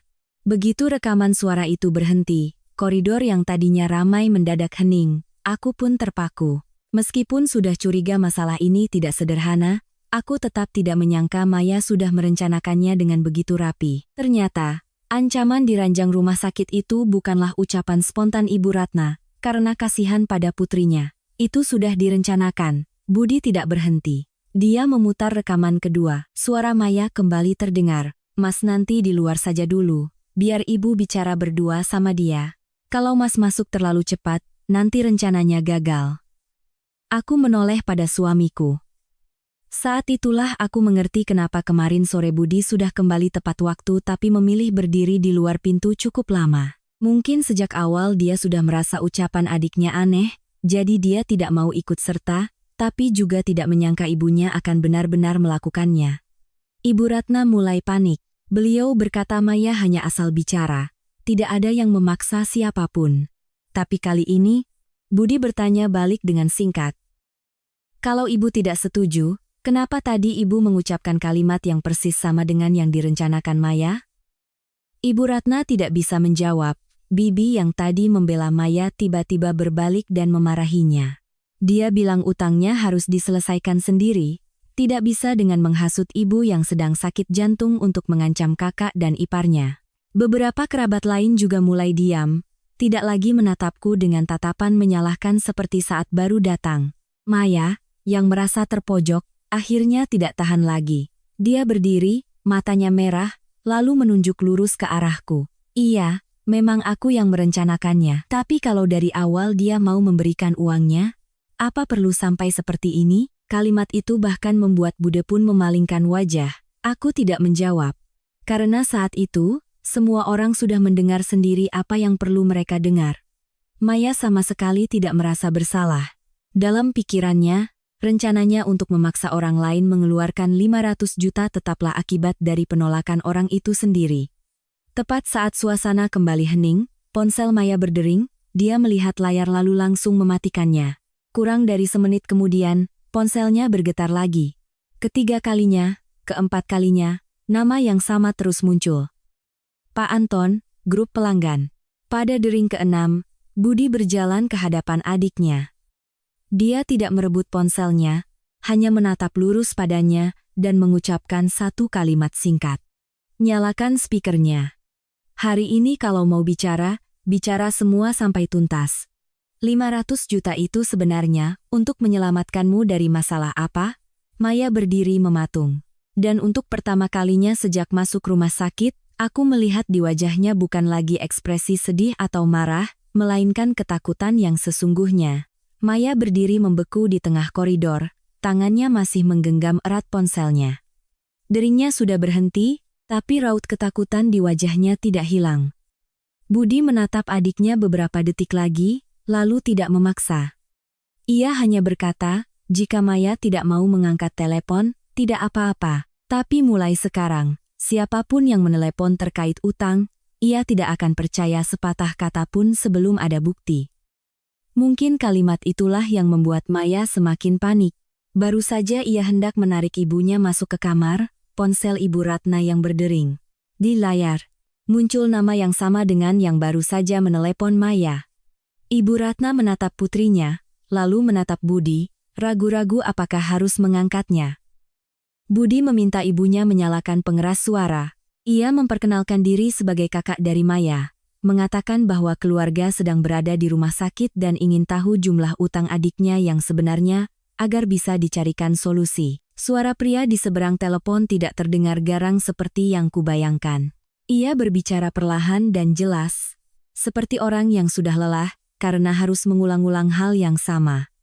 Pria itu menjelaskan bahwa ia adalah perwakilan dari sekelompok pelanggan yang pernah membeli paket perawatan prabayar di klinik Maya. Ada yang membayar per kuartal, ada yang membeli paket setengah tahun, bahkan ada yang membayar untuk setahun penuh karena ada diskon. Ketika klinik berhenti beroperasi, banyak pelanggan yang masih memiliki sisa layanan yang belum digunakan, sehingga mereka menuntut pengembalian dana. Budi bertanya, berapa total uangnya saat ini? Ujung telepon di sana hening beberapa detik, lalu menyebutkan sebuah angka yang membuatku dan semua kerabat yang masih berdiri di dekat situ tercengang. Hampir 720 juta rupiah. Aku menoleh pada Maya. Sebelumnya, ia baru saja mengatakan pada kami angkanya sekitar 470 juta. Selisih lebih dari 200 juta bukanlah kesalahan hitung kecil. Dan tidak bisa dijelaskan hanya dengan beberapa biaya tak terduga. Pria itu menambahkan bahwa ini baru jumlah dari kelompok pelanggan yang terkoordinasi. Beberapa orang lain sedang mengurus masalah ini secara pribadi dengan Maya, jadi ia tidak tahu total keseluruhannya. Artinya, utang yang sebenarnya bisa jadi lebih besar. Maya menundukkan kepalanya dalam-dalam. Budi bertanya kenapa sebelumnya adiknya mengatakan hanya butuh sekitar 500 juta. Pria di seberang menjawab bahwa Maya sendiri sudah 3 kali berjanji akan membayar, tapi 3 kali pula ia ingkar janji. Terakhir, ia bahkan menjanjikan bahwa kakak dan kakak iparnya akan membantu memberikan 500 juta sebelum akhir pekan untuk menyelesaikan sebagian besar utangnya. Mendengar itu, punggungku terasa dingin. Aku bertanya pada Budi apakah ia pernah menjanjikan hal itu pada siapapun. Ia menggeleng. Pria di seberang sepertinya juga menyadari ada yang tidak beres. Ia berkata bahwa Maya telah menunjukkan kepada kelompok pelanggan sebuah dokumen yang ditandatangani oleh Budi. Kurang dari semenit kemudian, ponsel suamiku menerima sebuah foto melalui WhatsApp. Aku mendekat untuk melihat. Di bagian atas kertas itu tertulis surat pernyataan dukungan pembayaran, di bawahnya tertera nama Budi Permana. Isinya kurang lebih menyatakan bahwa keluarga akan membantu Maya dengan dana maksimal 500 juta rupiah untuk menyelesaikan pengembalian dana pelanggan. Di akhir dokumen, ada sebuah tanda tangan yang sekilas sangat mirip dengan tanda tangan suamiku. Budi hanya melihatnya beberapa detik lalu langsung berkata, "Ini bukan tanda tangan saya." Suasana di sekitar kami langsung berubah. Maya yang tadinya diam mulai panik. Ia bilang ia hanya menulisnya sementara agar para pelanggan tenang, karena jika tidak ada jaminan, mereka akan datang mengamuk di kliniknya. Ketika Budi bertanya siapa yang menandatanganinya, Maya tidak menjawab langsung, hanya menangis dan berkata ia terpaksa melakukannya karena terdesak. Aku mendengarnya dan tanganku terasa dingin. Jika hari ini kami benar-benar mentransfer 500 juta seperti yang diminta, sangat mungkin orang-orang itu akan menganggap Budi telah mengakui surat pernyataan itu. Dari sebuah hal yang tidak pernah kami setujui, hanya karena satu kali menolong demi ketenangan, seluruh keluarga kami bisa terseret ke dalam kewajiban yang tidak jelas. Budi sangat marah sampai tangannya yang memegang ponsel sedikit gemetar, tapi ia tetap berusaha menjaga suaranya tetap tenang, meminta Maya menceritakan sisanya. Saat itu, tidak ada lagi kerabat yang membelanya. Di bawah tekanan semua orang, Maya akhirnya mengaku bahwa uang 300 juta yang diberikan Ibu Ratna sebelum masuk rumah sakit sama sekali tidak digunakan untuk membayar pelanggan. Uang itu digunakan untuk melunasi pinjaman lain. Beberapa bulan sebelum bisnisnya mulai goyah, Maya meminjam uang dari luar sebesar 180 juta untuk membayar sewa tempat, gaji, dan beberapa tagihan yang jatuh tempo. Awalnya ia berpikir hanya akan meminjam beberapa bulan lalu mengembalikannya, tapi kliniknya semakin sulit, ia terpaksa meminjam dari tempat lain untuk menutupi pinjaman sebelumnya, dan begitu seterusnya. Bunga dan denda terus membengkak. Dari 180 juta, saat Ibu Ratna mentransfer uang, total yang harus ia lunasi sudah lebih dari 300 juta. Ia terpaksa memprioritaskan utang itu karena pihak pemberi pinjaman terus menelepon, mendatangi rumah kontrakannya, dan menekannya. Aku duduk mendengarkan sambil menghitung angka-angka di kepala. Hampir 720 juta utang pelanggan, lebih dari 300 juta pinjaman berbunga tinggi, yang sudah dilunasi dengan uang ibu. Belum lagi utang-utang lain yang belum Maya sebutkan. Total kewajibannya sudah jauh melebihi 1 miliar rupiah. Setengah miliar yang Ibu Ratna paksa untuk kuberikan. Jika benar-benar diberikan pun, hanya cukup untuk menunda masalah untuk waktu yang singkat. Budi menoleh pada ibunya. Suaranya untuk pertama kali menunjukkan keputusasaan. Ibu lihat, kan? Hari ini kami beri 500 juta, sebulan lagi dia akan butuh 300 juta lagi. Kalau begini terus, jual semua aset keluarga pun tidak akan cukup untuk menutupinya. Ibu Ratna masih mencoba membela, mengatakan putrinya hanya hilaf sekali, keluarga harus menolongnya untuk terakhir kalinya. Mendengar dua kata itu, aku tidak tahan lagi. Ibu sudah mengatakan terakhir kali setidaknya 4 kali dalam 4 tahun terakhir. Ibu Ratna terdiam. Budi tidak berdebat lagi. Ia meminta Maya untuk malam ini juga menulis semua utangnya, nama penagih, jumlah pastinya, aset yang tersisa, dan dokumen apa saja yang sudah ia tanda tangani atau buat sendiri. Jika masih ada yang disembunyikan, ia tidak akan ikut bernegosiasi, tidak akan menjadi penjamin, dan tidak akan membantu sepeser pun lagi. Maya terduduk di kursi, bahunya terkulai. Saat itulah aku benar-benar mengerti, kami sedang berdiri di tepi sebuah lubang yang sangat dalam. Dan yang paling menakutkan bukanlah angka lebih dari 1 miliar itu, melainkan fakta bahwa selama ini, orang yang menggali lubang itu selalu percaya bahwa akan ada orang lain yang melompat untuk menutupinya. Setelah para kerabat satu persatu pulang, koridor di depan kamar pasien akhirnya kembali tenang. Malam yang penuh keributan itu membuat semua orang lelah. Di dalam kamar, hanya tersisa aku, Budi, Ibu Ratna, dan Maya. Tidak ada yang ingin bicara lagi. Kebenaran yang baru saja terungkap terlalu banyak, mulai dari utang Maya yang sebenarnya hingga surat dengan tanda tangan palsu Budi, membuat suasana menjadi sangat berat sampai suara monitor detak jantung di kepala ranjang terdengar lebih jelas dari biasanya. Sekitar pukul 8 malam, dokter jaga masuk untuk memeriksa Ibu Ratna. Setelah melihat hasil EKG dan menanyakan beberapa gejala, dokter mengingatkan kami untuk sebisa mungkin menghindari perdebatan di depan pasien. Kondisi pembuluh darah koroner ibu sudah tidak stabil, dan stres emosional bisa memicu serangan nyeri dada kapan saja. Mendengar itu, sikap Budi langsung melunak. Ia menarik kursi mendekati ibunya, tidak lagi membahas soal uang. Budi berkata bahwa ia tidak pernah berniat menelantarkan ibunya. Jika ibu setuju dirawat dan menandatangani kembali surat persetujuan, besok pagi ia akan berbicara dengan dokter untuk melihat apakah jadwal operasi masih bisa diatur ulang. Biaya rumah sakit yang diperlukan, ia dan aku akan tetap menanggungnya sesuai rencana awal. Ibu Ratna tidak menjawab.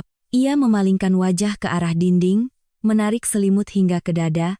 Sikapnya lebih seperti orang yang merasa teraniaya daripada orang yang baru saja bersama putrinya menggunakan penyakit sebagai senjata untuk menekan menantunya. Aku menatapnya, ada rasa marah di hati, tapi aku tidak ingin bicara lagi. Di usianya sekarang, sedang dirawat di rumah sakit menjelang operasi besar, jika terus berdebat hanya akan memperburuk keadaan. Hampir pukul 10 malam, aku turun ke bawah untuk membeli tisu, air hangat, dan beberapa perlengkapan pribadi untuk ibu. Budi berkata akan mengantar Maya pulang ke kontrakannya untuk mengambil semua dokumen terkait utang seperti yang telah disepakati, lalu akan kembali ke rumah sakit. Sebelum pergi, ia masih berpesan pada ibunya, jika merasa tidak enak badan, harus segera menekan bel memanggil perawat. Saat itu, kami tidak menyangka bahwa dalam waktu singkat itu, Ibu Ratna akan mengambil sebuah keputusan yang membuat segalanya nyaris di luar kendali. Ketika Budi kembali ke kamar, Maya tidak ikut. Katanya ia harus mencari beberapa dokumen lagi jadi akan menyusul nanti. Budi baru saja meletakkan tasnya di meja ketika ponsel Ibu Ratna menyala karena ada notifikasi dari bank. Ibu sedang lelah jadi tidak sempat mengambil ponselnya dan layarnya menghadap lurus ke arah Budi. Ia hanya melirik sekali lalu berdiri terpaku. Aku yang baru saja naik dari lantai bawah, belum mengerti apa yang terjadi, tapi kulihat raut wajah suamiku berubah drastis. Budi mengambil ponsel itu dan bertanya pada ibunya, "Ibu baru transfer uang ke siapa?" Ibu Ratna diam. Budi membuka notifikasinya. Angka yang tertera di layar adalah 250 juta rupiah. Penerimanya masih sama, Maya. Aku mendengarnya dan mengira aku salah lihat. Baru kurang dari 2 minggu yang lalu, ibu sudah mentransfer 300 juta untuk putrinya. Sekarang, setelah tahu dengan jelas bahwa Maya berutang lebih dari 1 miliar, telah menyalahgunakan uang, dan bahkan membuat surat pernyataan palsu atas nama kakaknya, ibu masih terus mentransfer 250 juta lagi. Totalnya 550 juta. Hampir seluruh uang tunai yang bisa ibu tarik sudah mengalir ke rekening Maya. Budi langsung menelepon adiknya. Derinya berbunyi sangat lama tapi tidak ada yang mengangkat. Ia menelepon kedua kali, ketiga kali, masih sama saja. Pada panggilan keempat, ponsel Maya sudah tidak aktif. Saat itulah Budi benar-benar kehilangan ketenangannya. Ia menoleh pada ibunya, suaranya tercekat karena marah dan putus asa. Ibu mau menyelamatkannya sampai tidak menyisakan uang untuk pengobatan ibu sendiri? Ibu Ratna ikut marah, mungkin karena ketahuan terlalu cepat sehingga ia tidak mau lagi menyembunyikan. Beliau menyangga tubuhnya dan duduk, berkata bahwa uang itu miliknya. Ia mau memberikannya pada putrinya, tidak ada yang berhak melarang. Lalu ia mengucapkan satu kalimat yang membuatku merinding. Uangku. Ia kuberikan pada anakku. Uang kalian. Bantu adikmu sekali saja memangnya kenapa? Aku menatap Budi. Ia berdiri diam selama beberapa detik, matanya memerah. Setelah itu, ia hanya berkata dengan sangat pelan, Maya itu anak ibu, tapi Adit juga anakku. Ibu tidak bisa memaksa aku mengambil uang masa depan anakku untuk menutupi lubang tanpa dasar. Kalimat itu baru saja selesai, Ibu Ratna hendak membantah, tapi tiba-tiba ia terdiam, tangannya terangkat memegangi dada. Awalnya aku mengira beliau hanya merasa sesak karena marah, tapi beberapa detik kemudian, wajahnya menjadi sangat pucat, bibirnya memutih, napasnya menjadi cepat dan pendek, dan dahinya mulai berkeringat dingin.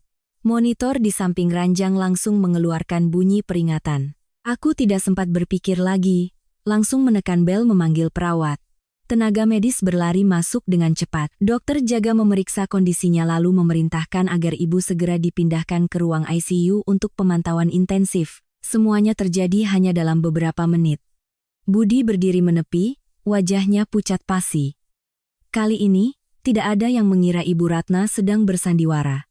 Aku berlari mengikuti Brangkar dorong keluar koridor, Budi berjalan tepat di belakang.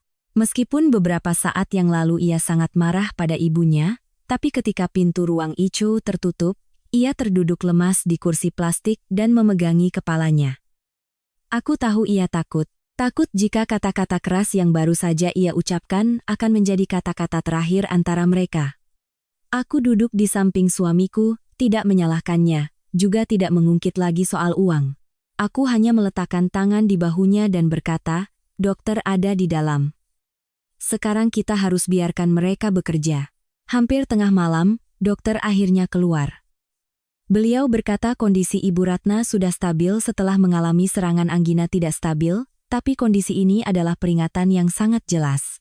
Jika terus menunda intervensi sementara pembuluh darah koronernya sudah rusak parah, risiko terjadinya komplikasi serius akan meningkat. Beberapa saat kemudian, kami diizinkan masuk menemuinya. Beliau terbaring diam, wajahnya jauh lebih lelah. Sikap keras kepalanya sore tadi hampir lenyap. Ketika melihat Budi mendekat, beliau hanya menatap putranya lama sekali, lalu bertanya pelan, kalau ibu tanda tangan, besok masih bisa dioperasi, nak. Budi tidak lagi menyalahkan ibunya. Ia membungkuk merapikan selimut, lalu berkata, ibu tanda tangan karena ibu ingin hidup, bukan untuk ditukar dengan uang untuk Maya. Kalau ibu masih mengaitkan dua hal itu, aku tidak akan menandatangani apapun atas nama ibu. Ibu Ratna memejamkan mata. Lama sekali, baru ia membukanya lagi dan menoleh pada perawat yang berdiri di dekat pintu. Beliau berkata lirih, suaranya lemah tapi jelas, "Tolong, ambilkan lagi berkas persetujuan operasinya." Keesokan paginya, aku terbangun setelah semalam nyaris tidak tidur. Kondisi Ibu Ratna sudah lebih stabil setelah serangan nyeri dada semalam, tapi dokter tetap meminta dilakukan beberapa pemeriksaan ulang sebelum memutuskan waktu intervensi. Hampir pukul 8, setelah rapat tim medis, pihak rumah sakit menginformasikan bahwa jika indikator kesehatannya tetap seperti saat ini, beliau bisa dimasukkan kembali ke daftar operasi hari itu juga. Mendengar kabar itu, Budi menghela napas lega. Aku pun merasa beban di pundakku sedikit terangkat. Meskipun banyak hal telah terjadi, tujuan terpenting saat ini adalah memastikan Ibu Ratna mendapatkan perawatan. Tepat saat kami berdua turun ke bagian keuangan untuk menyelesaikan perkiraan biaya rawat inap, kami berdua sepakat dengan sangat jelas. Uang ini adalah untuk menyelamatkan ibu, sama sekali tidak ada hubungannya dengan utang-utang Maya. Aku berkata pada Budi, mulai sekarang, semua urusan yang menyangkut Maya harus dipisahkan. Tidak bisa setiap kali ada masalah keluarga. Semuanya dicampur aduk lalu menggunakan alasan kasih sayang dan bakti untuk memaksa orang lain mengalah. Budi mengangguk, tidak ada lagi keraguan di wajahnya seperti sebelumnya. Mungkin apa yang terjadi dalam 1 hari terakhir telah membuatnya sadar bahwa jika terus memadamkan api dengan uang, segalanya hanya akan menjadi lebih buruk. Sekitar pukul 9, Maya kembali ke rumah sakit. Ia masuk dengan mata yang sembab, rambut diikat seadanya, dan di tangannya ada sebuah tas kain yang penuh dengan dokumen. Penampilannya sangat berbeda dengan wanita rapi yang muncul kemarin sore. Mungkin ia terjaga semalaman untuk mencari semua berkas sesuai permintaan Budi. Budi tidak berbasa-basi. Ia hanya menarik meja kecil ke tengah ruangan dan meminta Maya mengeluarkan semua dokumennya. Aku duduk untuk ikut memeriksa. Di dalamnya ada kontrak sewa tempat, beberapa faktur pembelian alat, daftar pelanggan yang membeli paket prabayar, beberapa perjanjian pinjaman bank, beberapa surat utang pribadi, dan banyak kwitansi tulisan tangan. Ada kertas yang sudah lecek, ada yang hanya berisi beberapa baris singkat lalu ditandatangani. Sekilas saja sudah cukup untuk melihat bahwa pengelolaan keuangan Maya sudah lama tidak mengikuti aturan apapun. Sebagai seorang akuntan, aku hanya butuh beberapa saat untuk menemukan masalahnya. Uang muka dari pelanggan, ia gunakan untuk menutupi kekurangan dari bulan sebelumnya. Ketika kembali kekurangan, ia meminjam lagi untuk membayar sewa atau membayar kelompok pelanggan yang menagih paling keras.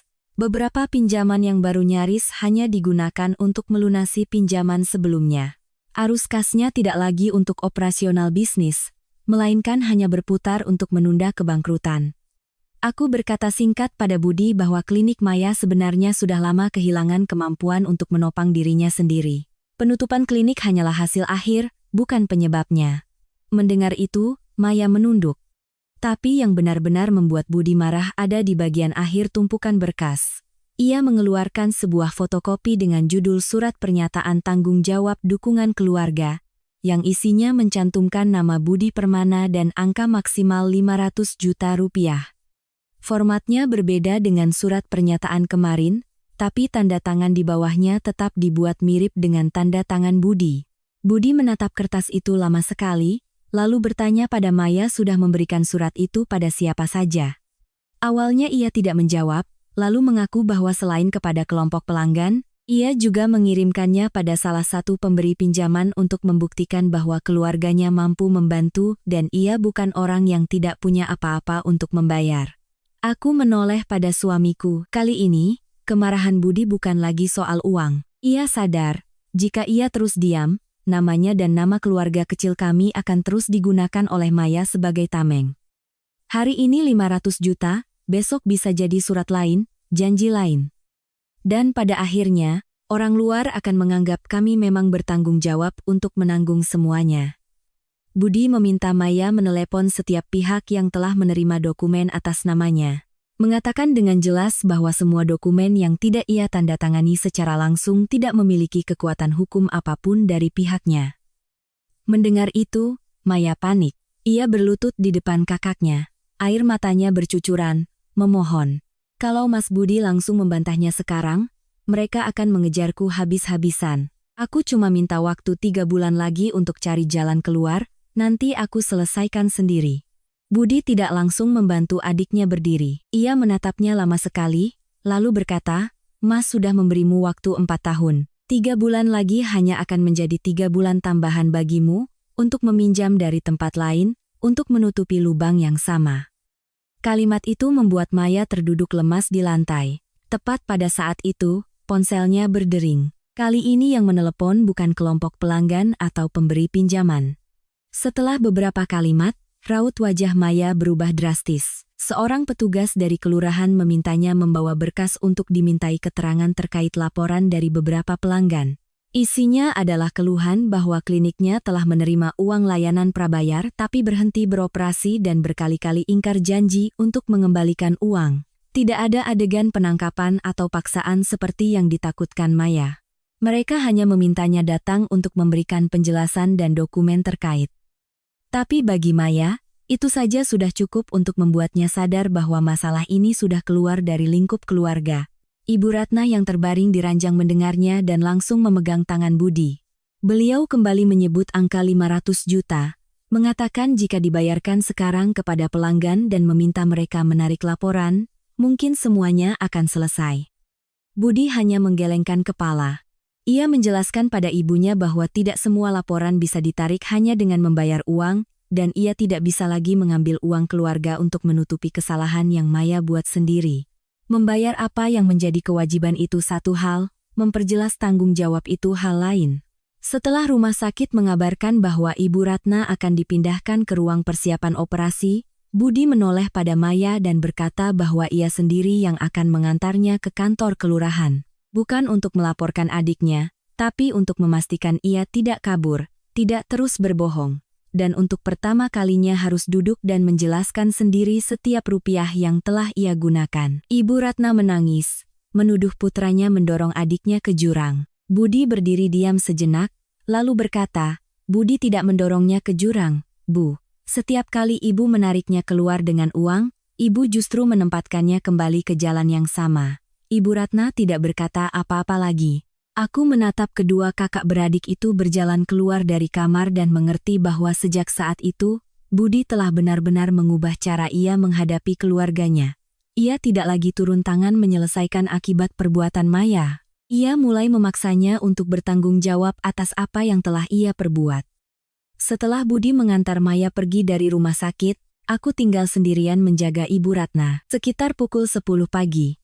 Perawat mulai memindahkan ibu ke ruang persiapan praoperasi. Beberapa hari terakhir terlalu banyak kejadian, mulai dari masalah 500 juta, utang Maya, surat bertanda tangan palsu, hingga serangan nyeri dada semalam yang membuat Ibu Ratna terlihat menua drastis dalam waktu singkat. Sebelum ranjangnya didorong pergi, beliau tiba-tiba memegang tanganku. Tangannya terasa dingin dan kurus, sangat berbeda dengan sikap kerasnya saat berdebat. Beliau menatapku lama, lalu bertanya pelan dengan suara lemah, Dian, untuk urusan Maya, apa kamu tidak bisa menolongnya sekali ini saja? Aku mendengarnya dengan perasaan iba sekaligus lelah.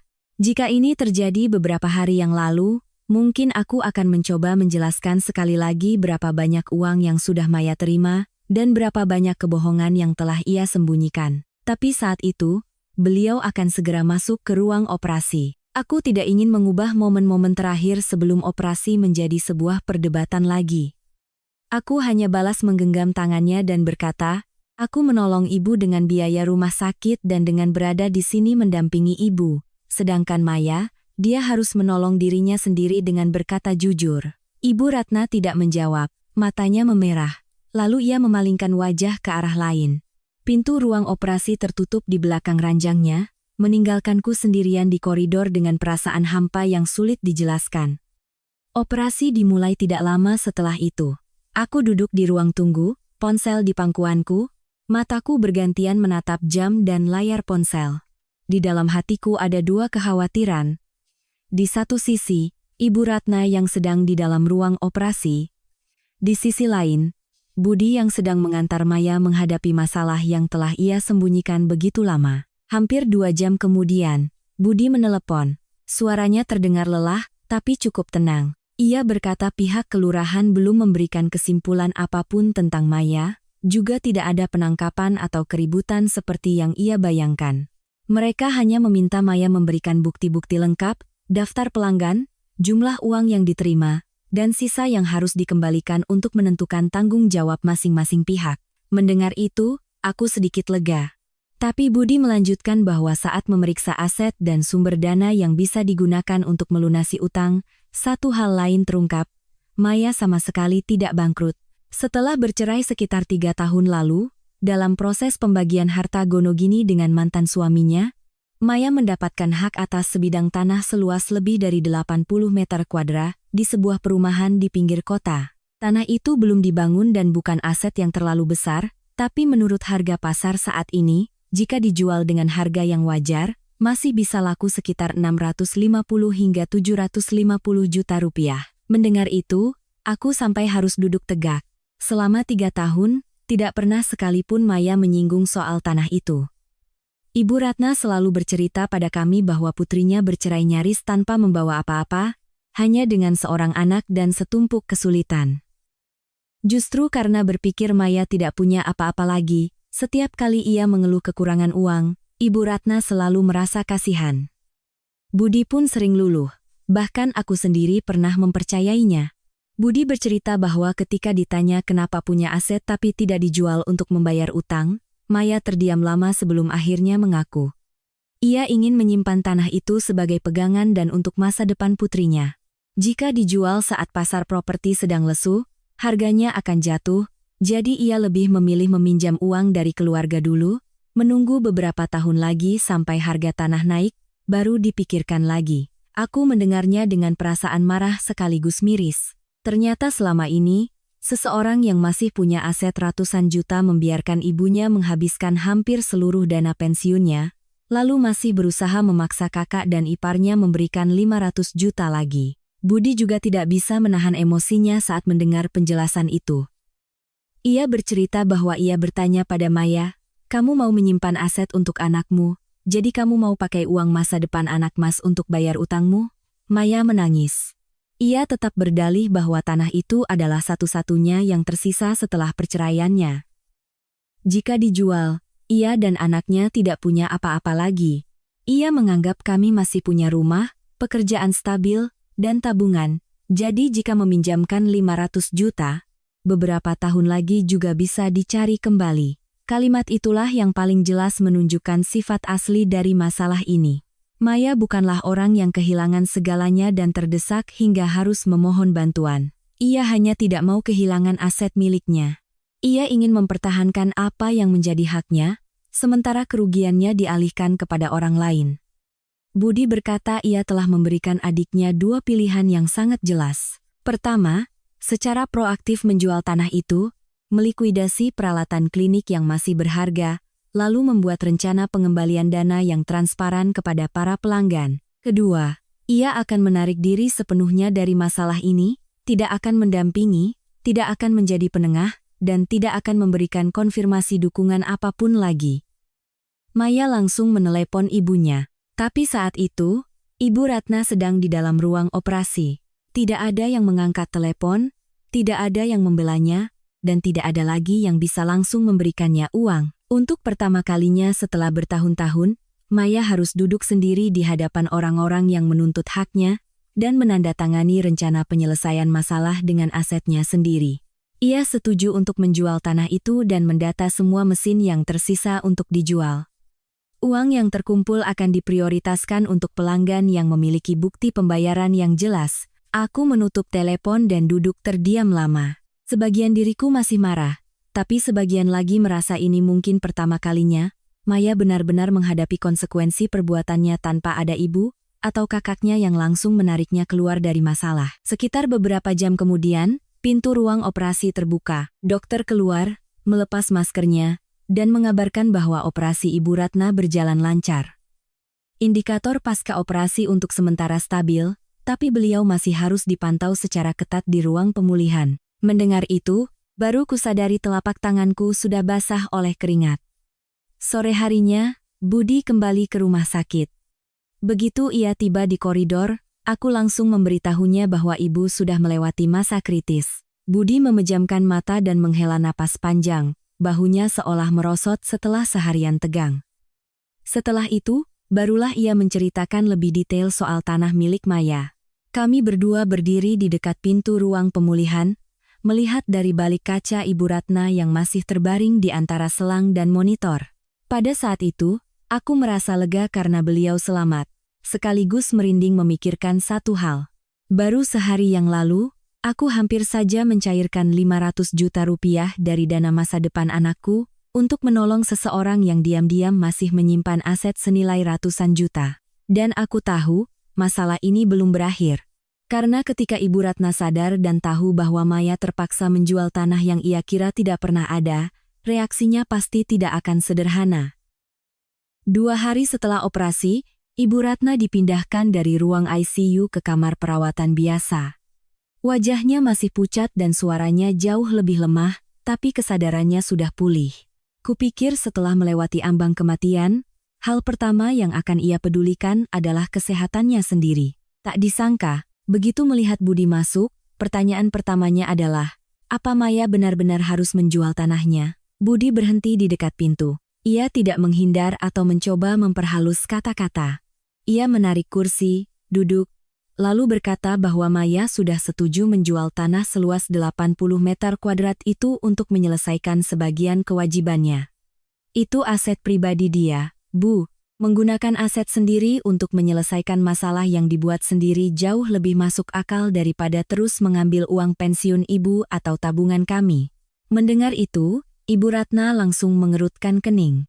Luka operasinya yang masih baru membuatnya tidak bisa bersuara keras. Tapi kekesalannya tidak bisa disembunyikan. Ia menyalahkan Budi terlalu kaku. Adikmu baru saja bercerai, sendirian membesarkan anak.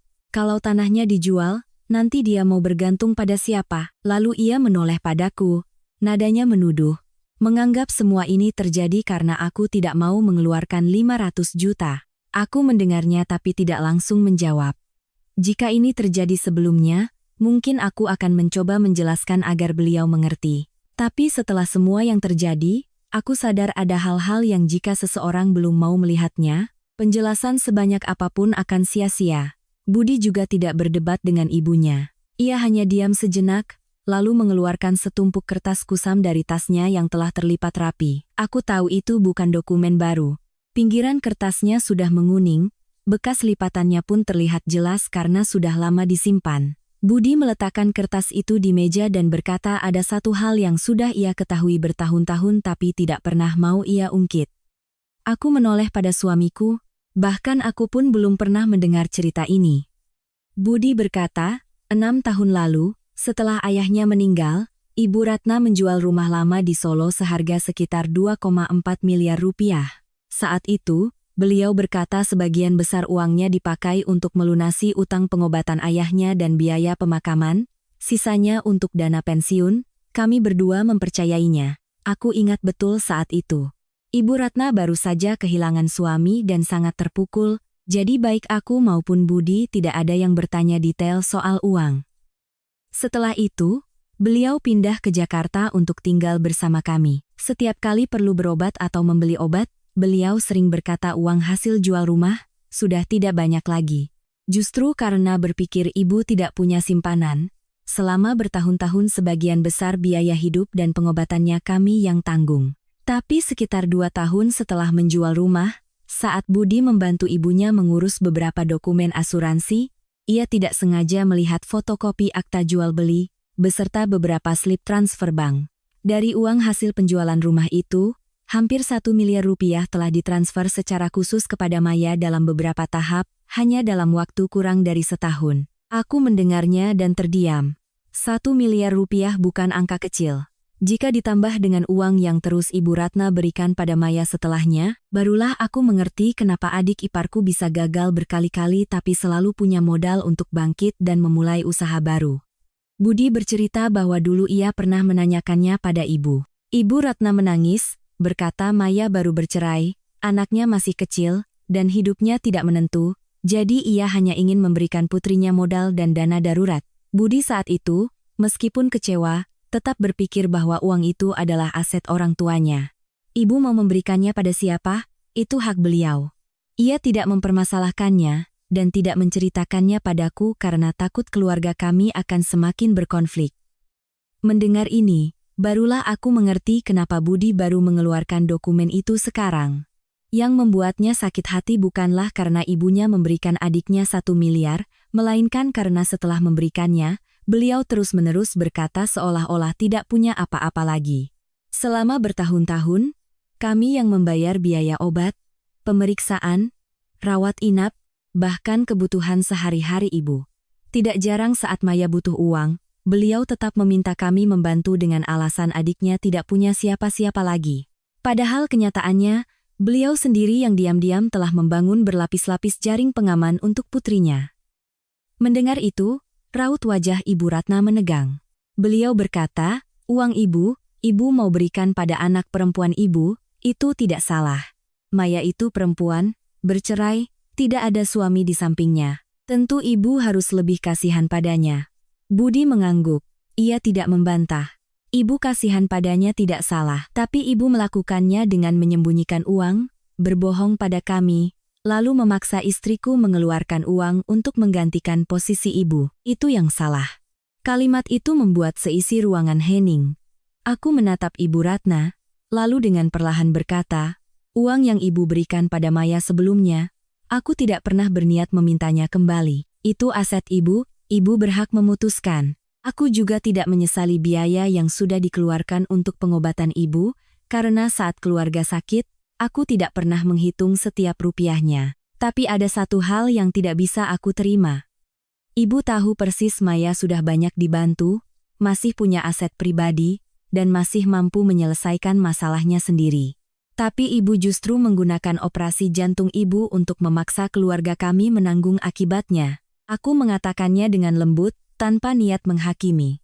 Mungkin karena itu, reaksi Ibu Ratna tidak seagresif sebelumnya. Beliau hanya menatapku lama sekali, lalu memalingkan wajah ke arah jendela. Raut wajahnya menunjukkan kelelahan yang mendalam. Untuk pertama kalinya sejak semua ini dimulai, beliau tidak lagi berkata bahwa semua ini terjadi karena aku pelit atau tidak punya rasa kasihan pada adik ipar. Budi merapikan selimut ibunya lalu berdiri. Sebelum meninggalkan kamar, ia mengucapkan satu kalimat yang sangat jelas. Budi akan tetap membiayai rumah sakit, obat-obatan, dan merawat ibu sampai pulih. Bagian itu tidak akan berubah. Tapi mulai hari ini, urusan uang Maya berhenti sampai di sini. Ibu Ratna tidak menjawab. Aku tahu beliau masih belum benar-benar menerima kenyataan bahwa putrinya harus menjual tanah dan menanggung sendiri akibat perbuatannya. Di matanya, masih ada rasa iba, bahkan sedikit menyalahkan kami. Tapi setidaknya, sejak saat itu, beliau tidak pernah lagi mengungkit permintaan 500 juta. Dan bagiku, itu adalah pertanda pertama bahwa tembok perlindungan yang selama bertahun-tahun dibangun di keluarga ini akhirnya mulai retak. Ibu Ratna dirawat di rumah sakit selama hampir 2 minggu sebelum diizinkan pulang. Kesehatannya belum bisa pulih sepenuhnya. Setiap hari ia masih harus minum obat tepat waktu, makan makanan rendah garam, dan membatasi aktivitas fisik. Karena apartemen kami memiliki tangga dan aku sedang sibuk dengan pekerjaan akhir kuartal, Budi menyarankan agar ibu untuk sementara tinggal di rumah Bude selama beberapa minggu. Rumah Bude lebih luas, ada kamar di lantai bawah, dan di siang hari selalu ada orang, jadi lebih mudah untuk merawatnya. Aku tidak keberatan, meskipun apa yang baru saja terjadi membuat hubunganku dengan ibu mertua menjadi sangat canggung. Aku tidak ingin orang luar melihat dan berpikir kami melampiaskan masalah uang pada seseorang yang baru saja menjalani operasi jantung. Aku berinisiatif menyewa seorang perawat paruh waktu selama 2 minggu pertama untuk membantu memandikan, mengganti perban, dan memantau obat-obatan ibu. Biaya itu aku bayar sendiri tanpa memberitahu siapapun. Malam saat ibu pulang dari rumah sakit, aku kembali menegaskan pada Budi, aku membantu ibumu sembuh karena beliau adalah ibumu. Tapi urusan Maya harus dipisahkan. Aku tidak akan menelantarkan orang yang benar-benar dalam musibah. Tapi aku juga tidak akan membayar utang untuk seseorang yang mampu bertanggung jawab. Budi langsung mengangguk, yang membuatku paling lega bukanlah karena ia setuju denganku, melainkan karena sejak saat itu, ia sendiri yang mulai proaktif menjaga batasan. Telepon dari kerabat yang bertanya soal Maya, Budi yang menjawab. Jika ibu meminta sesuatu terkait obat-obatan, ia yang mengurus. Tapi begitu percakapan beralih ke uang adiknya, ia selalu berhenti pada saat yang tepat. Di sisi lain, Maya mulai memasarkan tanahnya seluas 80 meter kuadrat seperti yang telah ia janjikan. Tapi hanya beberapa hari kemudian, saat aku melihat iklannya, aku sadar harga yang ia tawarkan jauh di atas harga pasar. Aku bukan ahli properti, tapi bahkan tanah-tanah serupa di sekitarnya tidak ada yang ditawarkan dengan harga setinggi itu.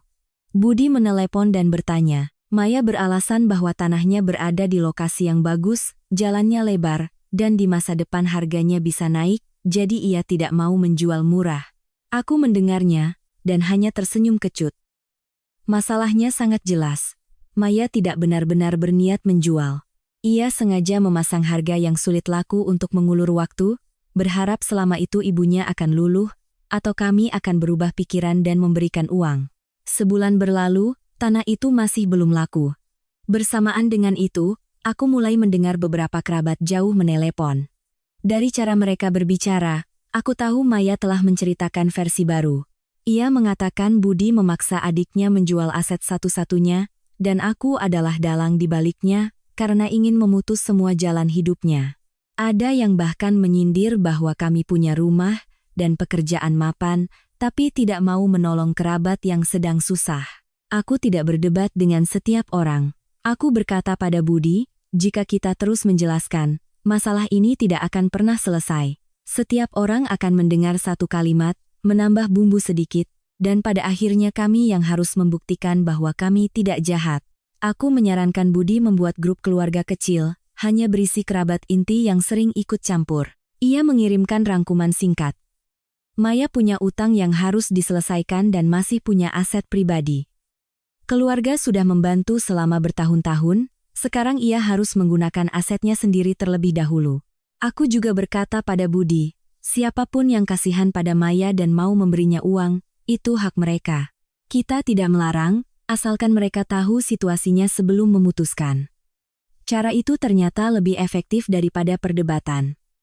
Tidak ada yang dipaksa untuk memihak kami. Tapi ketika mereka tahu, Maya masih punya tanah, dan pernah menerima banyak uang dari ibu dan kakaknya, sindiran-sindiran itu mulai berkurang. Orang yang tadinya menasihati kami untuk memberikan 500 juta pun hanya diam. Sekitar 5 minggu kemudian, akhirnya muncul seorang pembeli serius. Setelah beberapa kali negosiasi, mereka menawar sekitar 680 juta rupiah, harga yang jauh lebih rendah dari harapan Maya, tapi cukup mendekati harga pasar saat itu. Kukira Maya akan senang karena akhirnya ada jalan keluar. Tapi ia masih ragu-ragu. Ia bilang menjual sekarang rugi, jika ditahan 1 atau 2 tahun lagi, harganya bisa naik. Ia juga bilang itu adalah satu-satunya aset yang tersisa untuk putrinya. Jika dijual, mereka tidak punya apa-apa lagi. Kelompok pelanggan lama tidak bisa menunggu selamanya. Mereka menuntut Maya memberikan tenggat waktu yang jelas karena ia sudah terlalu sering berjanji. Budi memutuskan untuk bertemu adiknya di sebuah kafe. Aku tidak ikut. Budi kemudian bercerita bahwa percakapan hari itu tidak berlangsung dengan keras. Mereka duduk hampir 1 jam. Maya banyak menangis, terus mengulang bahwa kakaknya punya rumah, istri, dan pekerjaan. Sementara ia jika menjual tanah itu tidak akan punya apa-apa lagi. Budi hanya berkata satu kalimat. Kamu tidak kehilangan jalan hidup. Kamu hanya tidak mau kehilangan apapun yang menjadi milikmu. Maya terdiam. Budi melanjutkan bahwa ia masih punya kesehatan, tangan untuk bekerja, dan seorang anak sebagai motivasi. Orang lain kehilangan uang karena percaya pada layanannya, tapi ia justru hanya sibuk melindungi asetnya sendiri. Itu tidak adil. Kali ini, Maya tidak membantah lagi. 2 hari kemudian, ia setuju untuk menjual. Saat proses administrasi, aku berinisiatif mengusulkan sebuah mekanisme yang sangat jelas. Uang hasil penjualan tanah tidak ditransfer ke rekeningku atau Budi. Bagian yang harus dikembalikan kepada pelanggan langsung ditransfer ke rekening penampungan yang akan digunakan untuk membayar sesuai daftar yang telah disepakati dan diverifikasi. Aku melakukannya bukan untuk mengontrol Maya. Aku hanya tidak ingin beberapa tahun lagi cerita ini diputarbalikkan menjadi versi lain, bahwa kami yang memegang uang hasil penjualan tanahnya, lalu memaksanya melakukan ini dan itu. Budi mengerti maksudku dan setuju sepenuhnya. Maya pun tidak punya alasan untuk menolak. Sejak saat itu, aku semakin percaya bahwa menolong seseorang tidak selalu harus dengan memberikan mereka uang.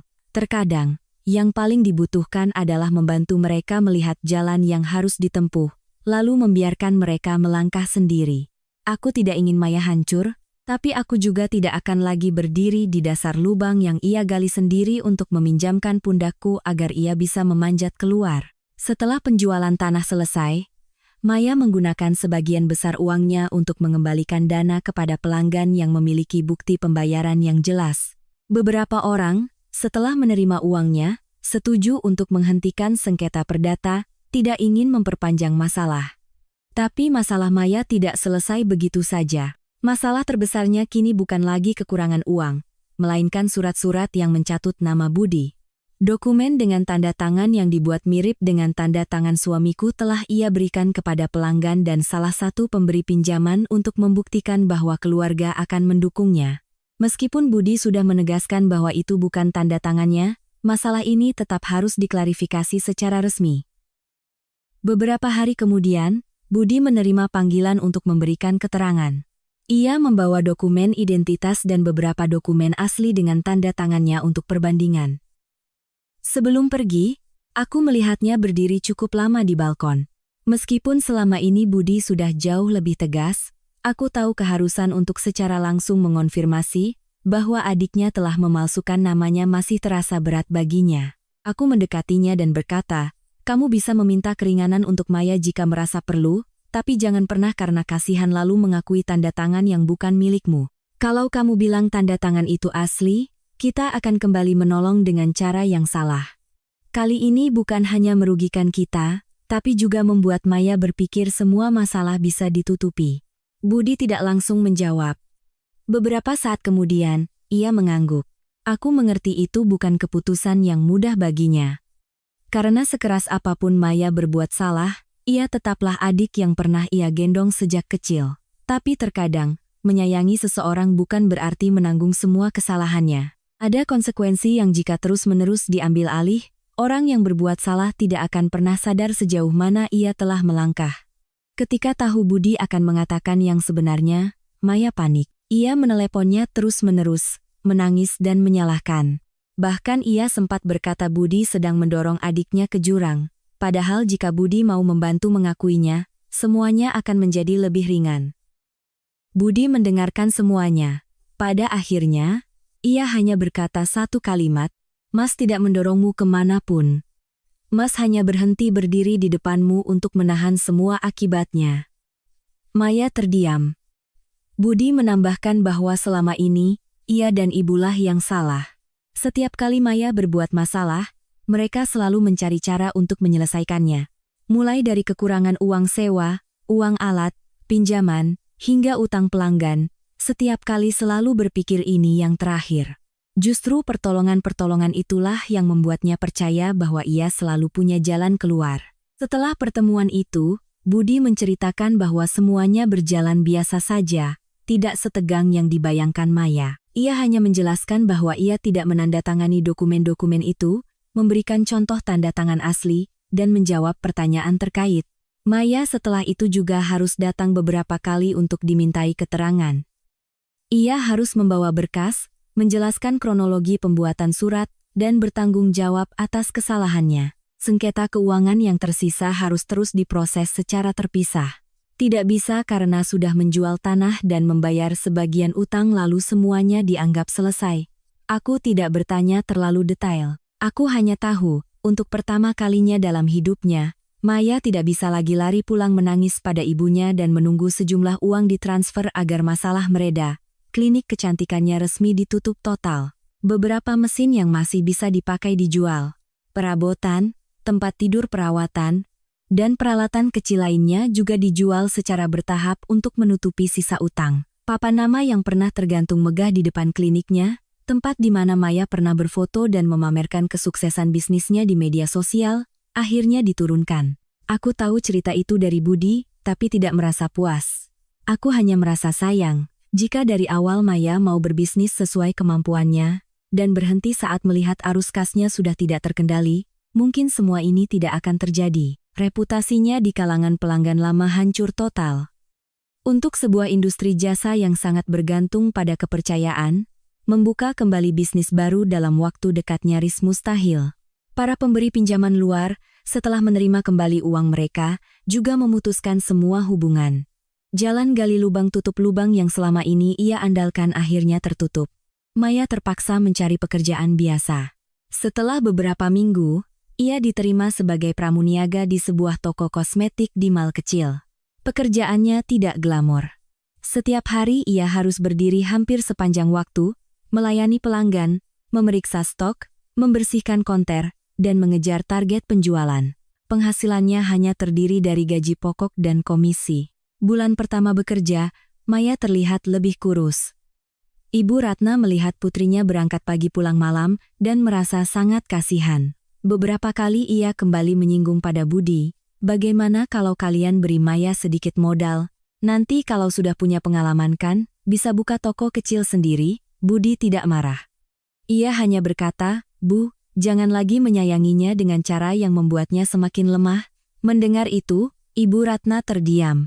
Seiring berjalannya waktu, beliau sendiri mulai menyadari sesuatu yang aneh. Maya memang lebih susah, tapi hidupnya justru lebih stabil. Ia tidak lagi menelepon tengah malam sambil menangis karena ditagih utang, tidak lagi pagi-pagi meminjam uang di satu tempat lalu sorenya berlari ke tempat lain untuk menutupi pinjaman baru. Pulang kerja, ia makan malam bersama anaknya. Akhir bulan, berapapun penghasilannya, ia akan membelanjakannya sesuai kemampuannya. Hidupnya memang tidak mewah, tapi setidaknya setiap pagi ia tidak perlu lagi memikirkan dari mana harus mencari uang untuk menutupi lubang dari hari kemarin. Itulah harga yang sebenarnya harus Maya bayar.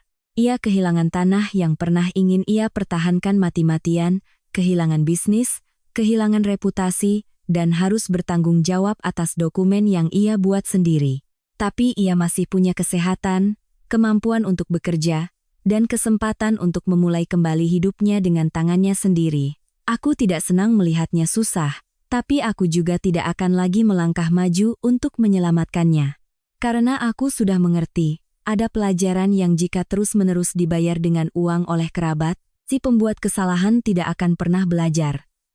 Dan terkadang, harus merasakan sendiri bagaimana mencari setiap rupiah setelah kehilangan begitu banyak, barulah seseorang akan mengerti nilai uang yang sesungguhnya. Sekitar 3 bulan setelah operasi, kesehatan Ibu Ratna sudah jauh membaik.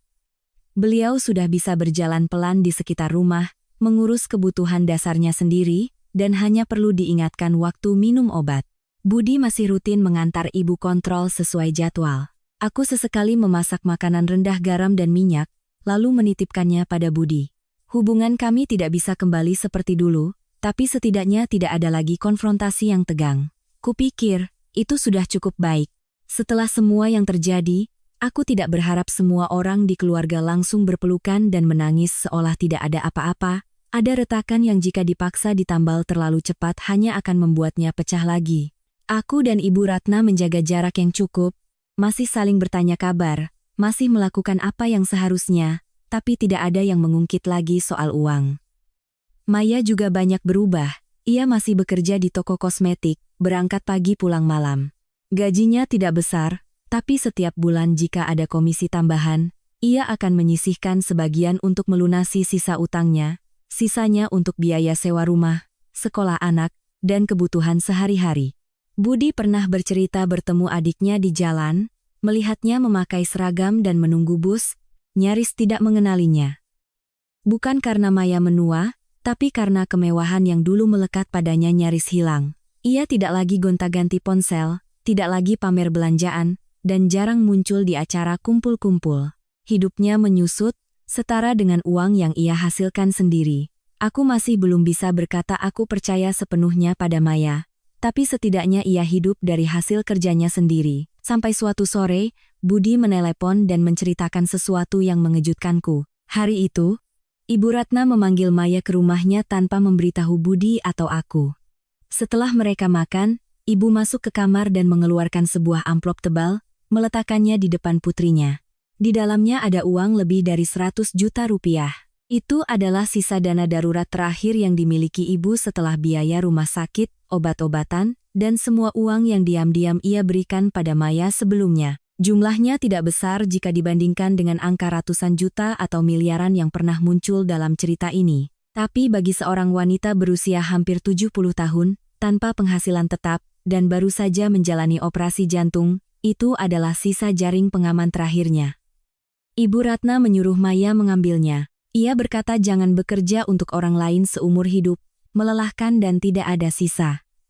Dengan modal 100 juta lebih, ditambah pengalaman lama, Maya bisa berjualan online atau menyewa tempat kecil untuk memulai usahanya lagi.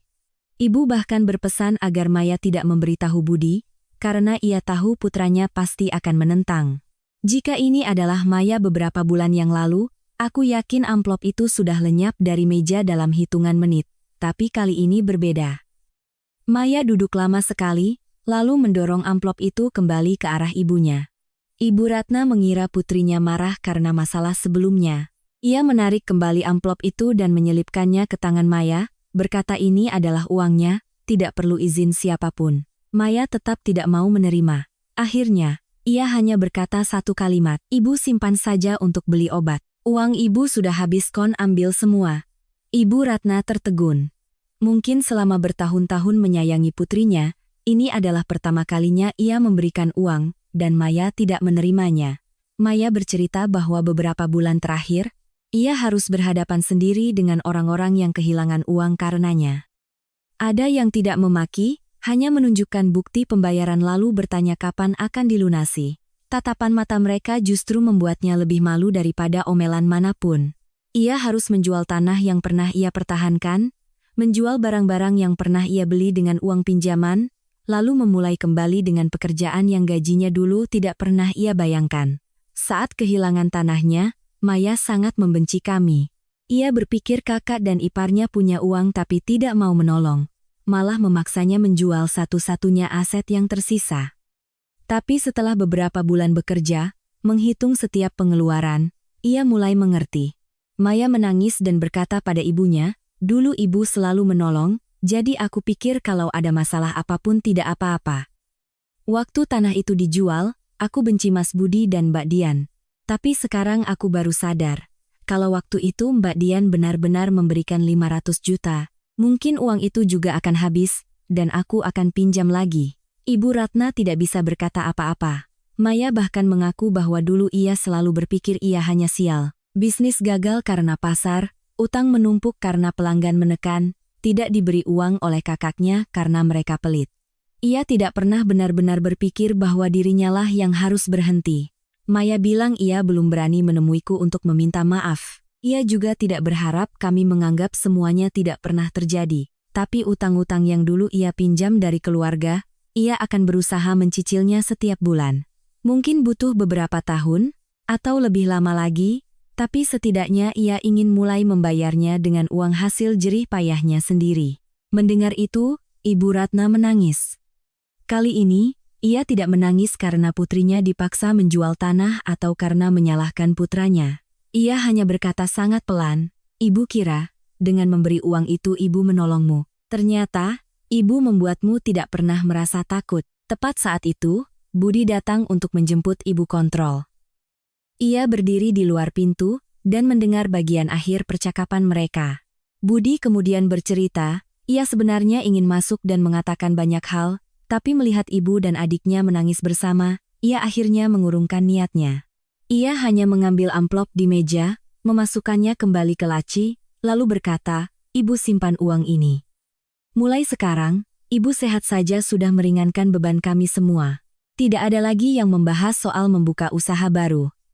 Malam itu, barulah Budi menceritakan semuanya padaku. Aku terdiam cukup lama. Aku tidak merasa gembira sampai percaya bahwa hanya dengan satu percakapan, Maya telah berubah total. Manusia butuh waktu lama untuk mengubah kebiasaan yang telah dipupuk bertahun-tahun. Aku hanya berkata pada suamiku, kalau Maya benar-benar berubah, biarkan waktu yang membuktikan. Aku tidak butuh dia berlutut meminta maaf, juga tidak butuh dia besok langsung melunasi semua utangnya.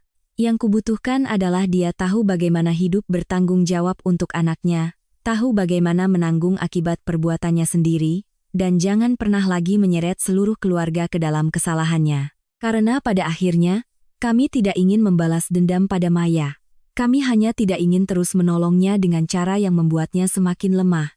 Ada kesalahan yang harus diingat agar tidak terulang. Tapi jika seseorang benar-benar mau bangkit dengan kakinya sendiri, kurasa tidak perlu lagi mendorongnya hingga jatuh. Hampir setahun setelah hari di mana Ibu Ratna mempertaruhkan operasi jantungnya demi 500 juta, kehidupan keluarga kami telah banyak berubah. Bukan berarti segalanya tiba-tiba menjadi indah, dan semua orang melupakan apa yang telah terjadi. Hanya saja, setelah sekian lama, luka-luka itu tidak lagi terasa panas. Setiap orang mulai tahu di mana harus memposisikan diri dalam hubungannya dengan yang lain. Kesehatan Ibu Ratna lebih stabil. Ia masih harus minum obat rutin, menjaga pola makan, dan kontrol sesuai jadwal. Tapi tidak ada lagi serangan nyeri dada yang membuat seisi rumah panik seperti dulu. Setelah pulih, ia tidak kembali tinggal bersama kami, melainkan menyewa sebuah apartemen kecil di dekat rumah Bude. Di sana, ia punya kakak untuk menemaninya, punya privasi, dan juga terhindar dari gesekan-gesekan lama di rumah kami. Budi tetap menjalankan tanggung jawabnya sebagai seorang anak. Saat jadwal kontrol, ia yang mengantar. Obat apapun yang dibutuhkan, ia yang membelikan. Akhir pekan jika senggang, ia akan mampir untuk melihat kondisi ibunya. Tapi berbeda dengan dulu, ia tidak lagi langsung mengeluarkan uang setiap kali mendengar ibunya mengeluh. Aku pun menjaga sikap yang sewajarnya. Hari raya, aku tetap datang berkunjung. Anak kami, Adit, masih sering menelepon neneknya, kadang ikut ayahnya makan di sana saat akhir pekan. Aku tidak melarang anakku dekat dengan neneknya hanya karena masalah orang dewasa. Tapi urusan keuangan, sejak saat itu, dipisahkan dengan sangat jelas. Siapa bertanggung jawab atas apa, maka dialah yang mengurusnya. Maya adalah yang paling banyak berubah secara penampilan. Ia telah kehilangan tanah yang dulu ia pertahankan mati-matian. Klinik kecantikannya tutup total. Masalah terkait dokumen yang ia buat dan utang-utang lama masih harus terus ia selesaikan sesuai tanggung jawabnya. Ada hal-hal yang tidak bisa Maya dapatkan kembali, terutama kepercayaan dari orang-orang yang pernah ia rugikan. Tapi sebagai gantinya, hidupnya perlahan-lahan menemukan ritme yang stabil, yang jarang ia miliki sebelumnya. Maya masih bekerja sebagai pramuniaga, penghasilannya tidak tinggi, tapi rutin setiap bulan. Ia mulai mencatat pengeluarannya. Biaya sewa, biaya sekolah anak, biaya hidup, dan sisa utang. Setiap bulan, setelah dikurangi semua biaya, ia akan mentransfer sejumlah kecil untuk melunasi kewajibannya. Jumlahnya mungkin tidak seberapa dibandingkan utangnya dulu, tapi untuk pertama kalinya, itu adalah uang hasil jerih payahnya sendiri. Suatu sore, Maya datang ke rumahku. Ia tidak membawa oleh-oleh mahal, hanya sekantong buah yang dibeli di supermarket bawah. Ia berdiri cukup lama di luar pintu sebelum akhirnya masuk. Maya tidak banyak bicara. Ia hanya berkata bahwa sampai sekarang ia belum bisa melunasi semua pinjamannya pada kami. Tapi ada satu hal yang ingin ia sampaikan secara pribadi kepadaku. Ia meminta maaf karena hari itu telah merencanakan agar ibunya menggunakan penyakit jantungnya untuk memaksaku memberikan 500 juta. Mendengar itu, hatiku tidak terasa ringan seketika seperti yang sering diceritakan orang. Apa yang telah terjadi tetaplah terjadi. Aku juga tidak bisa berpura-pura bahwa dengan satu permintaan maaf, semuanya akan kembali seperti semula. Aku hanya berkata, hiduplah yang baik untuk anakmu mulai sekarang. Biarkan masa lalu tetap di tempatnya. Maya menunduk. Budi yang berdiri di dekat situ juga tidak berkata apa-apa. Kami berdua sama-sama mengerti. Memaafkan bukan berarti harus kembali akrab seolah tidak ada apa-apa. Ada hubungan yang setelah badai besar hanya bisa dipertahankan dengan jarak yang cukup. Tidak ada dendam, tapi juga tidak ada lagi kepercayaan tanpa syarat. Ibu Ratna juga berubah dengan caranya sendiri. Yang paling kusadari adalah beliau tidak lagi sering mengucapkan kalimat, "Ibu yang membesarkanmu," setiap kali ingin Budi menuruti kemauannya. Mungkin setelah merasakan bagaimana rasanya berada di ruang gawat darurat, beliau sadar bahwa nyawa bukanlah alat untuk menundukkan anak-anaknya. Suatu kali saat kami makan bersama, beliau tiba-tiba menatapku dan berkata bahwa dulu ia benar-benar mengira aku pelit. Sekarang kalau dipikir-pikir, seandainya hari itu kamu benar-benar memberikan 500 juta, mungkin Maya bukan hanya tidak akan selamat, tapi malah akan terus meminjam lagi, karena percaya selalu ada yang akan menolongnya. Aku mendengar beliau berkata begitu, dan tidak lagi merasa kesal. Aku hanya menjawab dengan sangat pelan. Aku tidak pernah pelit untuk menolong orang, Bu.